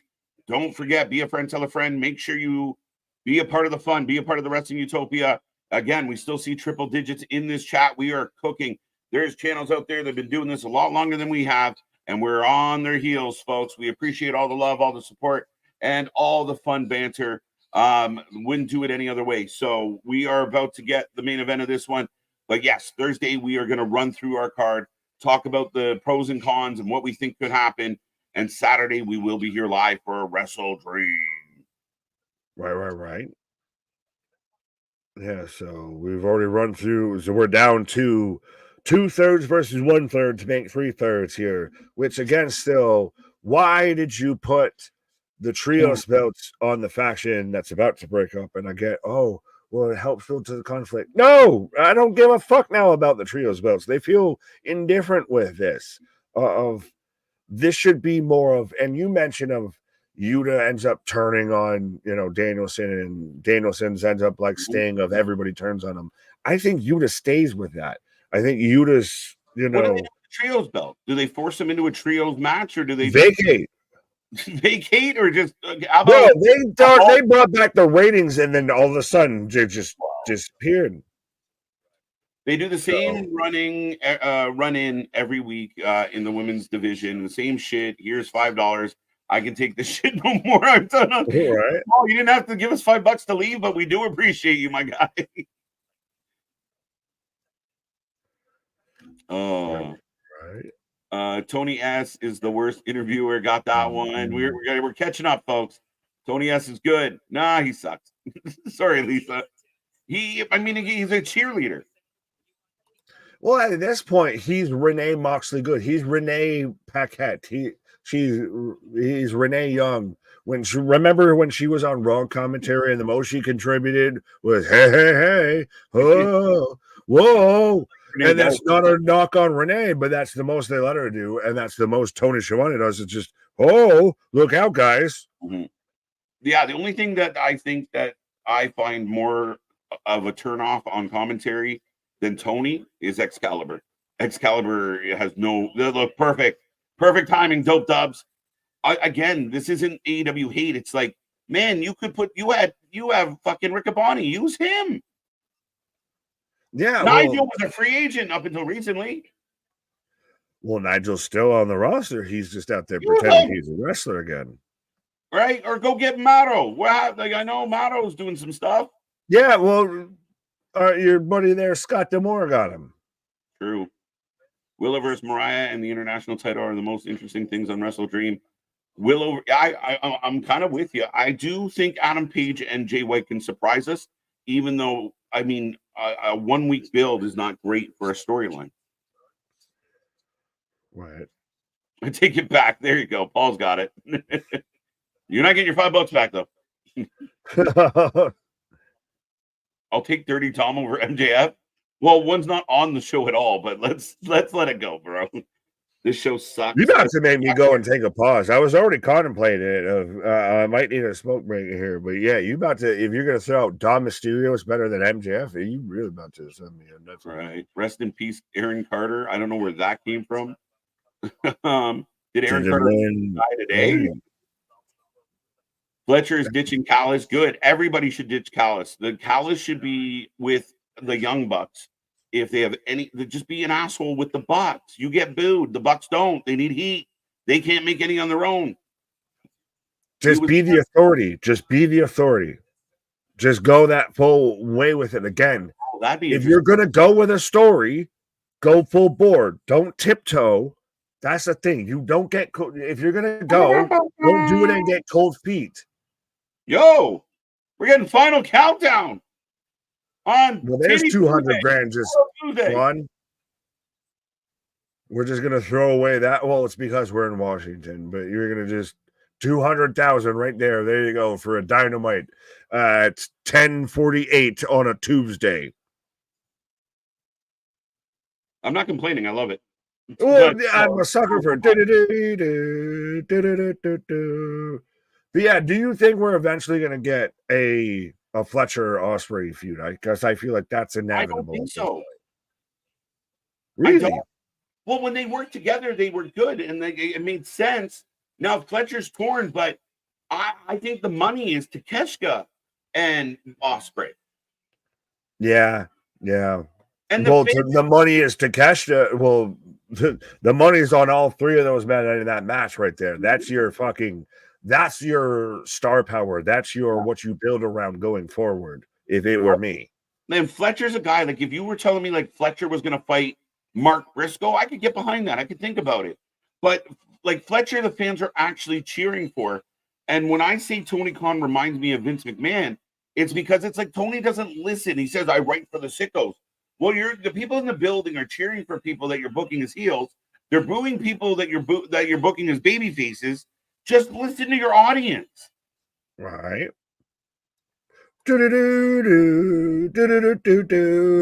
David, what up? As the TLD, this guy has his own gimmick on his armband, like he knows his scapegoat is DOA. Yeah, we did have Jack Perry cutting a promo on a staircase. I don't mind. I like Jack Perry. I like scapegoat Jack Perry, Sans Elite. Well, you were right. When he first went scapegoat, it was really cool and it had a lot of potential. Then he joined up with the Elite and it went to shit. And what is he doing right now? Who's his big babyface rival? Shibata? That's why, like I said, I liked that Sans Elite. The second you lynched that into, because it should have been it should have been the fuck everybody. It should have been the whole anti-authority gimmick of you all turned your backs on me. For that guy, the guy who turned around and left, who still sat there and, spin it that way, spin the whole narrative and everything. He should have been anti-AEW, anti-authority the whole way through, but instead he's buddies with the bosses. You're not wrong. And don't want to sound like a hater. You're not a hater for giving your 2 cents. And NXT was much better than AEW tonight. I mean, just on paper alone, guys, it was a better show on paper, and it worked out exactly like the paper explained it was going to. A lot of stuff that we're not very interested in, and it hasn't been a great go-home show. We have Bryan Danielson and Claudio and Pac on the main event of the show. Not bad. And it still doesn't hold a candle to anything I feel we like, minus like the women's tag match or some shit like that of NXT. Like we had 2 women's we had 2 women's matches on AEW, and that 6-woman tag match was much better than both. I guess you need to address this one though. Yeah, but again, I think it's just based on his booking style.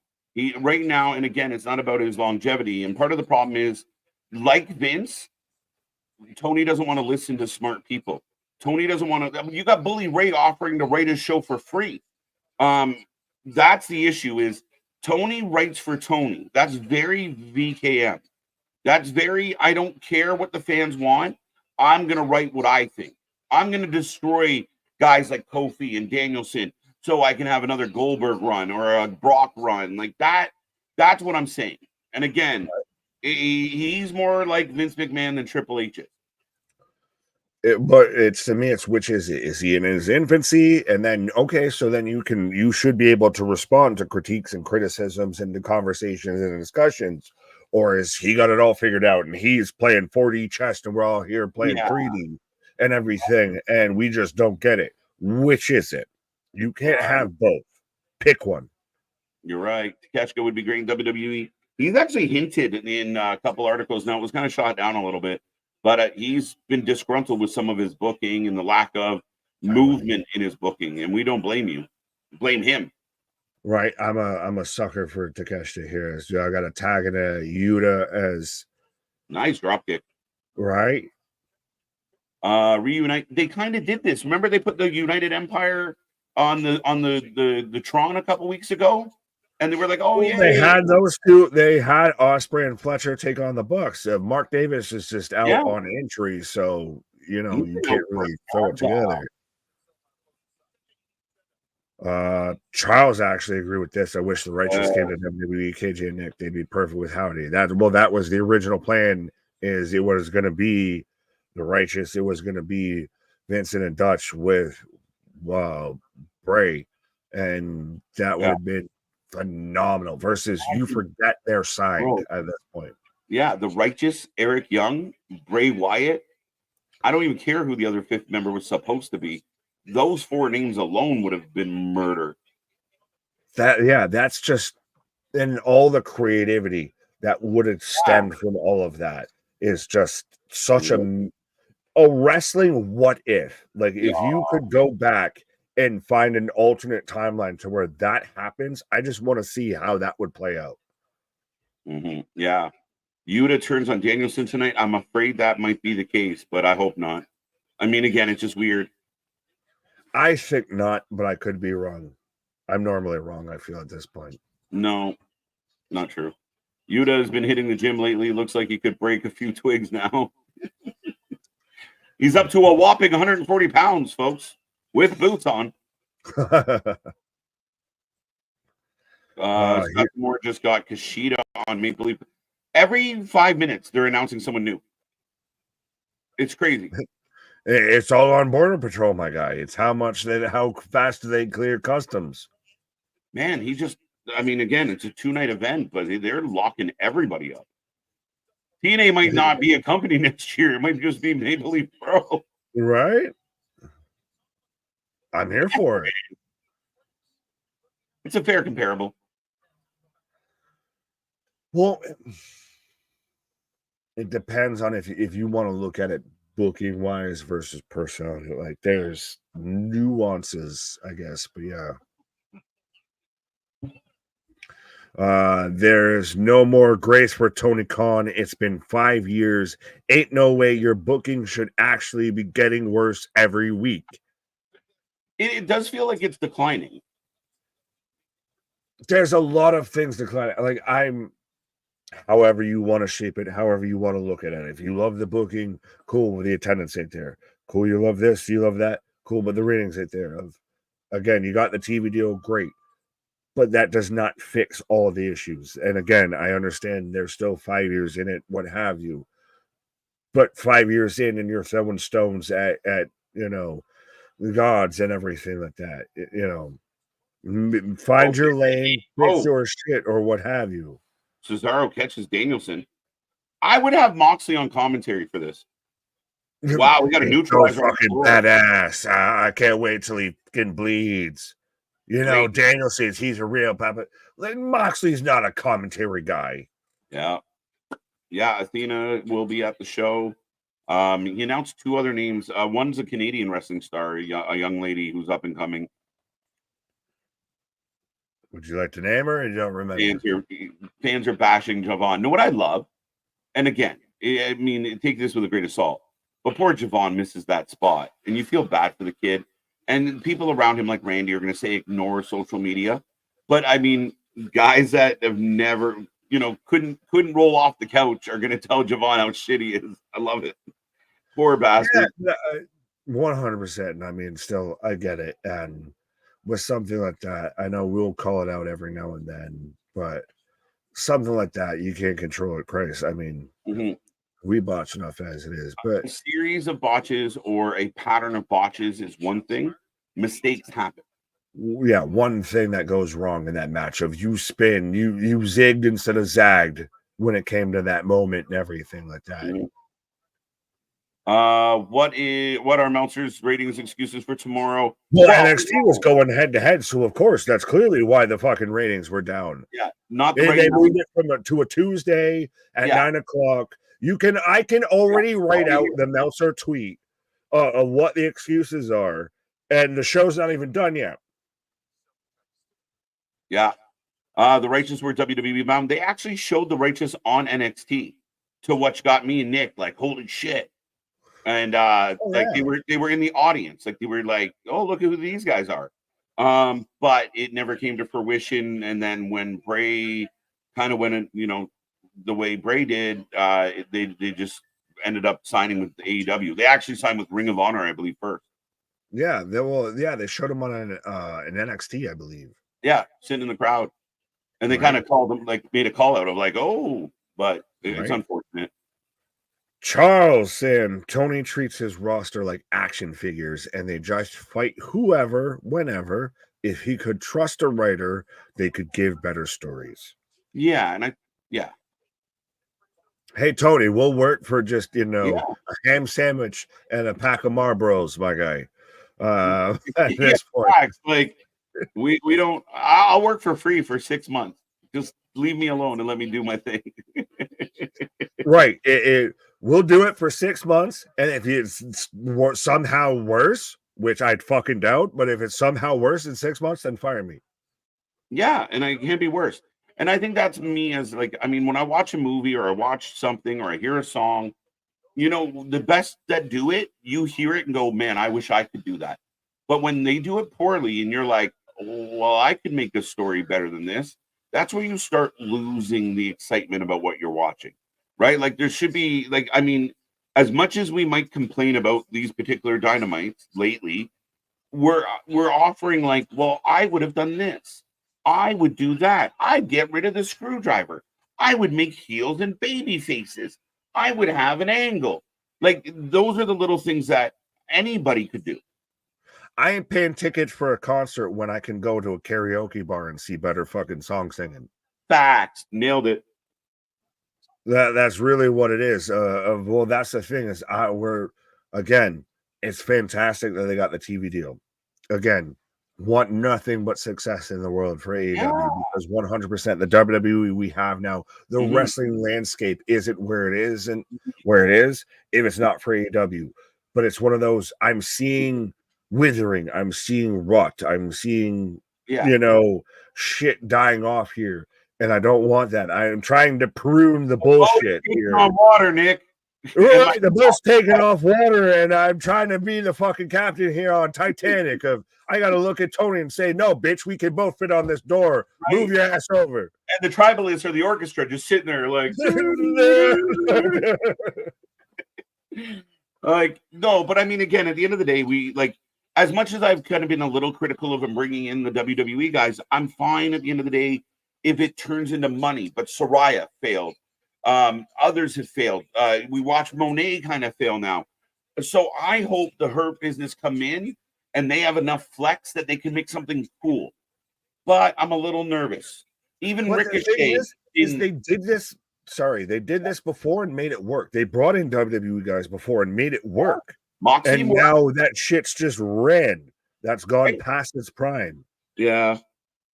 Hawk, good example. Big super kick.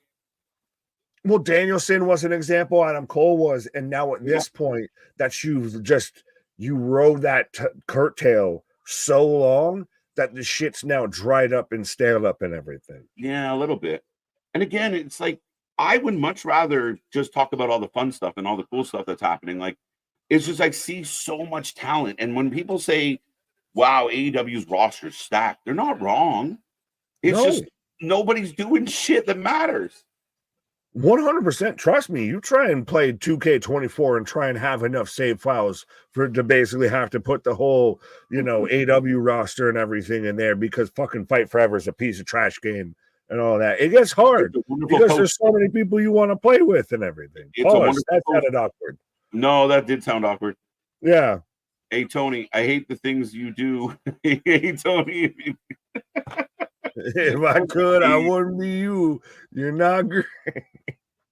I was reading it and I was like, oh, I get you. When you consistently question the level of effort that, on the part of the booker, based on the storylines, a pattern begins to emerge. And my only question is now, why do I still watch this garbage? Yeah, and I hate that. I have friends and family that have given up on the product. And I'm there every Wednesday, and I know people like, our buddy Gilly thinks I'm just show up with my fucking torch lit. But I'm cheering them on until, Jericho shows up and then I throw up. Right. Well, as I've got Danielson with the running kicks into the corner on Claudio. Number 3, big chops. Is it at this point, though, that AEW's just cooled off to a glacial, to a titanic, to a tectonic level here? That's the thing, is you could have something that could be great on AEW, but it's not going to fully shift the narrative because it's been so cooled off. Like AEW can do, like WWE can do Hurricanrana. Danielson, nice reversal. Yeah, fair enough. I see what you're saying, my guy. Right. But yeah, no, I mean, again, I think that's again, it's a valid point. My fear is, how can they reignite it? What are they going to do to change it? Will there come a moment where Tony puts his hands up and goes, you know what? I'm just going to give the thumbs up or thumbs down on stuff. But I'm worried, like WCW, Jericho has creative control. The Bucks have creative control. Sasha, Kenny. If everyone can control the creativity, they're never going to get out of this hole. Yeah, it's a little bit one of those of, well, when everybody in the group project has a fucking say, then no one's leading the ship. I have at this point, WWE can still do just a minor thing, but it'll gain on enough tension because the fucking snowball's rolling. Yeah. Versus AEW, you gotta get that thing moving like no other, just even get a bit of momentum going. Daniel's on fire. The crowd in the building's behind him, and again, now he's going to the foot stomps. Yuta's been incapacitated, I think. But did he die? Are you there, Yuta? I haven't. I Hello? think this match is the best match we've got tonight. This is the only match we've got tonight. 3 of the 4 guys right now are former WWE guys wrestling right now. Well, but I get the point, but it's still a weird narrative because, like, where else were they going to come from? TNA? Yeah. But they were getting them all from the indies, right? Like, they were like, that was what was cool about it, was the guys that never got a chance from Japan. When it was the alternative. Yeah. Oh, Brian distracted. I think, Mox and Mina are here. Mira. Whatever. Shafir. Roddy's wife. Like I said, it's the White Pool Combat Club. They got rid of the whole black in that. Get your pitchforks and light your torches. Two on the Falcon Arrow. Yeah, Danielson's not taking the pin. You're not pinning the world champ, right? Well, no. Shit, if you do, then he's definitely winning on Saturday, Sunday, whichever day it is. Saturday. You can't have him take a pin days before.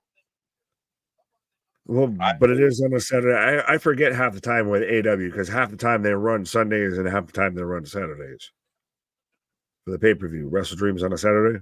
Yes. Thank you. Oh, Yuta steals the hammer. Again, 5 years of the hammer, man.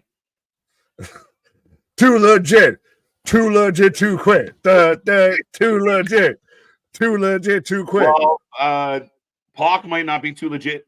Cesaro's not even in the right corner, and he's just watching. He watches Pac tap. You just well, that's the thing. Everybody that thinks that Yuta's turning, we still got moments to see, but I still don't think that Yuta's turning. I think they're going to kick this man out. No. Danielson going after Moxie on the outside right away. Again, remember, this is the guy who was barely cleared to compete at Grand Slam, and now is all of a sudden out there fighting off Moxley with all the K2 tape and everything like that. Like, this man should be a wounded warrior. Instead, he's fucking, apocalypto. Pac kicked Yuta off the apron, and the cameraman missed it. Well, we're fighting through the backstage. Mina is beating up Yuta. Yuta is officially... Yuta bitch right now. Yeah. Yuta bitch. Oba, you think Oba Femi got buried tonight? Shafir is beating the shit out of Yuta. Jafar is beating the shit out of Aladdin right now. Yeah. As Danielson and Moxley are fighting through. Oh shit, they're gonna put the belt on Moxley. Dude, they're doing 2 brawls at the same time and nobody knows what to watch. Well, nobody gives a shit about what's going on in the ring, honestly. I don't need to see Marina Shafir beat Yuta. I don't care. Look at this. They are decimating this child. Is Mina now? Yeah. Is Mina this was the curb stomp? Does Shafir now become 1/3 of the trios champion? They got the hammer. Hammer to the belly. Why would you hit him in the belly with a hammer? When Rhea beats up Dawn, it's a burial. No one said that. No one said either way. It's just hilarious at this point.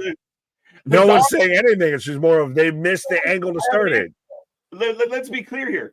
I get your point, but Dom is a sniveling piece of weak shit. Yuta was a technical up-and-coming wrestler. So again, it's presentation, my friend. Dom is supposed to get beat up by the woman. He's a loser. But we boo him because he sucks. Yuta wasn't presented like that. If Yuta was Jack Perry or Sammy Guevara, back to them fighting out their fucking entranceway. You notice we're 10 minutes over? Oh, I know. Well, at least we're not 30, 45. But yeah, context is king with a lot of this shit at times and everything. The bias there's no bias there, my guy. It's, again, completely different presentation. There is no bias. Yuta should not be getting beat up by Shafir. Or Dom can get beat I'm up by keeping a buck. everybody. At times, like maybe it's you with the bias, my guy. Yeah. Maybe you need to sit back and am I the drama a little bit?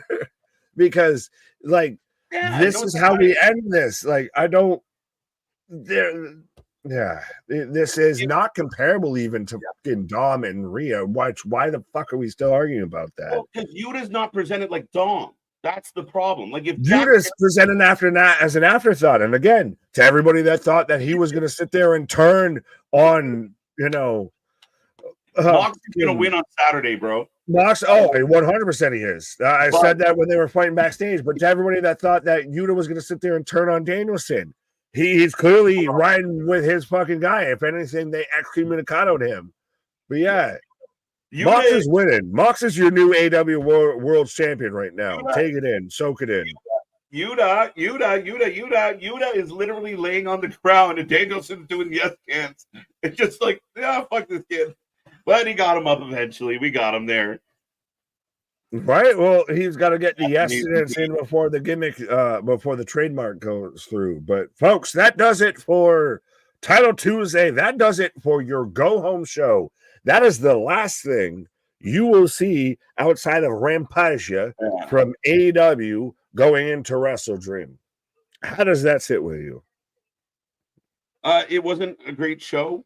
Again, I think I just think there's so much better that they could do. And like there's so many holes in the situations. Heels and baby faces don't make sense, don't line up. And again, it's another weak show. I'm kind of feeling like this show is somewhere in the neighborhood of 4 or 5. The main event was a good match. The Fatal 4-Way with the women's was a bit of a shit show. Hologram and Commander was fun for what it was, but a little botchy. Nothing really like jumped out. Like, was it Ospreay with the best part, dude? I was gonna say we did nothing that built towards actual Wrestle Dream outside of the Ospreay situation and the last bit of the main event to where I think we both came to the realization Moxley's your new world champion. So just embrace it, I guess. Yeah. 5 out of 10. This did not feel like a Title Tuesday. This did not feel like a good episode of Dynamite, and this did not feel like a good go-home show. So you struck out you had 3 chances to at least hit something, at least get a base hit. You don't got to hit a home run. You don't got to even hit a double or a triple. You sit there and couldn't even get a base hit. So you struck out on 3 chances. Yeah. Now, with all that being said, folks, we're going to take your ratings quick. We will make this a quick post show as we've already been live for 3.5 hours tonight, which we love it. But we won't be here much longer. But the ratings, you can give us your rating out of 10. And no, I love the question. I honestly don't. Was it a question? Was it a question or was it a statement? I feel like it was a statement. But I don't mind any question. I just literally think of what Yuta has been presented as in the 3 or 4 years we've known Yuta. Yuta seemed like a guy that, he was a Ring of Honor, Pure Championship. Pure champion. Dom's a sniveling piece of shit. And he can lose. Founding moment in AEW was his back and forth, was his match with Moxley and the Crimson Mask and everything. And then instead, now he's out here as the sniveling, dribbling, malcontent of getting kicked out of the White Pool Combat Club at this point. Like, again, I don't mind where they're going with it. Just go with it. Like, quit fucking pussyfooting and dragging a foot along with this. You're gonna go with it. And I hope Wrestle Dream is where they pull the trigger with it. They pop the top with it.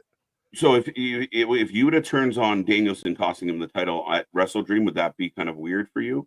Because I kind of think it would be, because I don't think that's happening. I think we're just getting literally straight at this point to where Moxley wins with Pac and Claudio by his side, and it feels more into that line of this isn't your company anymore, and you get more of they run roughshod, of they go the alternative route, they go away from the Danielsons. And now would that be the end of Danielson? Is Danielson done after that? Because he had his match with Nigel which we thought would have been here at Wrestle Dream, to be after it had dropped the title to be the send off. So where do we go with that?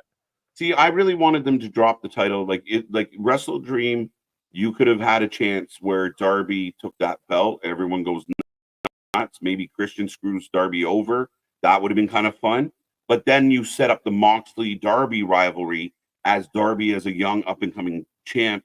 I think there's possibilities there. I don't know. Like, I mean, if there was ever a time for Danielson to retire, in Washington seems fitting. Yeah, but he goes out with what? Getting choked out in a plastic bag or something? Of course, you take the fucking eco world champion and everything like that, the hemp world champion, and you're going to choke him out with plastic just to show you don't care about Mother Nature. But anyways. Good Darby promo, good Osprey segment, and good main event. The women's matches were meh, and the hologram felt like a filler. That's a pretty good assessment overall. The Darby promo, yeah, go ahead. I was just going to ask of anybody that's been here through the whole now 3.5 hours and everything that, or has watched both shows and everything. At the end of the day, honest opinion, which do you feel was the better show? Which one's the one that you wanted to watch more of? Was it NXT or was it AEW? Honest opinion. Yeah, I think, and I mean, again, if you're asking the chat, great. But for my money, I think overall the 2 hours of NXT was more entertaining. I didn't give it a high mark. Like, I mean, I gave it a solid 7.5, which is a solid rating by my standards. But this show, again, I'm just not overly invested in much. I mean, 4.5, 4, 5.5. No, okay, that's generous. 6.75 from Danny D. C plus. C plus. You're close. 6. You might be closer to D. Pause. Who's the pay-per-view? Nut. What?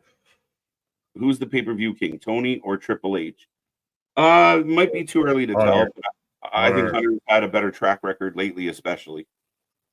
Yeah, Hunter by far. 6.5 AEW tonight. Laugh my ass off, Nick. Great show, fellas. Thank you so much for being a part of it, sir. 4 hammers out of 10. Makes sense. Danielson loses the belt and goes away while Mox terrorizes AEW. That sounds fun. If Mox just fucked everything up, like NWO style, like show up with your friends, flip the announce table, fuck with the production truck, give fucking Tony Khan a noogie. Like, do that shit. Validate the statement of this isn't your show. Yeah. This isn't your company anymore. Like I said, that's the way I think they need to go with it, and that's the way I hope they go with it. I think you and I both said it literally at different points, even during the show, could tell of all right, they've done enough here. Clearly, Mox is winning on Saturday. Yeah. But I think 100% the way that they're going with this new Mox and everything, which we both enjoy, but it's because like. The only issue is more of because they just drag it along a little bit. You don't want to go full, we're going to be the alternative. You got to still, Like, if you're going to go with it, go. If this is where you feel creatively, where you want to go with your company and everything, fucking go with it. Don't sit there and hold back, because when you hold back is when things get muddied. Yeah. And Shane will show up on Saturday. We're just going to, like, people, like, fans are just gonna be like, Shane's coming today. Shane's coming today. Shane's coming today. Like, right, but again, why the fuck are you waiting for Shane McMahon to show up and save your company? If you're waiting for Shane McMahon to show up and save your company, you fucking failed. If you have failed as being the alternative, as being the not WWE wrestling company, if you're waiting for a McMahon to show up and save your company, you have fucking failed. But I'm in for the chaos. I would love it. NXT was definitely better. Both shows weren't great this week. Yeah, I'll give you that. I feel like NXT was good, not great, and I feel like Dynamite was far from good. Oh, I think. Hi. I think we wobbled you for a second. That was the Bucks tried to do, and it didn't come out well. Well, Moxley has a chance to, do it better if he can. NXT by a country mile. NXT 8 out of 10. AEW 5 syringes out of 10. Wasn't the Elite supposed to take over? Yeah, that didn't go so well. They got to do production from the dressing room. You take over what you own. It'd be like KJ's taking over the Wrestling for Life now. No. Well, shit. I guess I'm out of luck. If EVPs couldn't do it, Moxley couldn't. Well, hopefully Moxley has a better plan. People think Shane. I think Josh Barnett. Josh Barnett would be a weird shout because you would have to introduce Josh to everybody from that. Yeah. Shane, you get the big pop. You get the holy shit moment with "Here comes the money." You get Josh Barnett, and everyone's gonna go, "Whoo!" A little bit, as much as we love Josh. 4 out of 10. Right. NXT stacked next week again. Hold on tight. We'll be here live. Shane shows up and joins Elite and says it's not their company. Like, it's nobody's company anymore. Well, it fucking when was it ever at this point? Whose company is it? Damien wants Hangman. NXT tonight was an 8. Thank you, ABJ. Josh has been on AEW pay-per-view before. Yeah, but like in such a minimal, like we're gonna have to find a way to really make it. Why? What would be the motivation? What would cause Josh to be like, we're gonna take over AEW? Minoru Suzuki would get more over showing up to take over AEW than Josh Barnett would right now, respectfully, and that's just stating facts. Yeah, that's fair enough. But on that wonderful note, ladies and gentlemen, that is NXT. That is Dynamite. That is almost 4 hours of live streaming tonight. I will remind everybody we are back on Thursday, 8 p.m. sharp for our preview and predictions going into Wrestle Dream. Again, high hopes. Hopefully, the show over delivers from what the build has been. But yeah, like, share, subscribe, click all the buttons, be a part of the family, be a part of the show, be a part of everything. We are growing by the minute. We're getting this close to 6K subscribers. So if you know anybody that loves wrestling, please share the word of the Wrestling for Life Network. I thank everybody who's still here. Thank to everyone that was a part of it. And thanks for fun conversation and debate and banter and all that fun stuff. We'll be back at it sooner than later. But enjoy your Wednesday. Be a friend. Tell a friend. Say something nice. You never know. It might change their life. Our shit is real. Our shit is raw. Our shit is authentic. When you're talking about that wrestling, you better put that for life with it. See you on the flip side, and that is Thursday. Don't forget, it's Thursday. See you on the flip side. Come back then. Good night.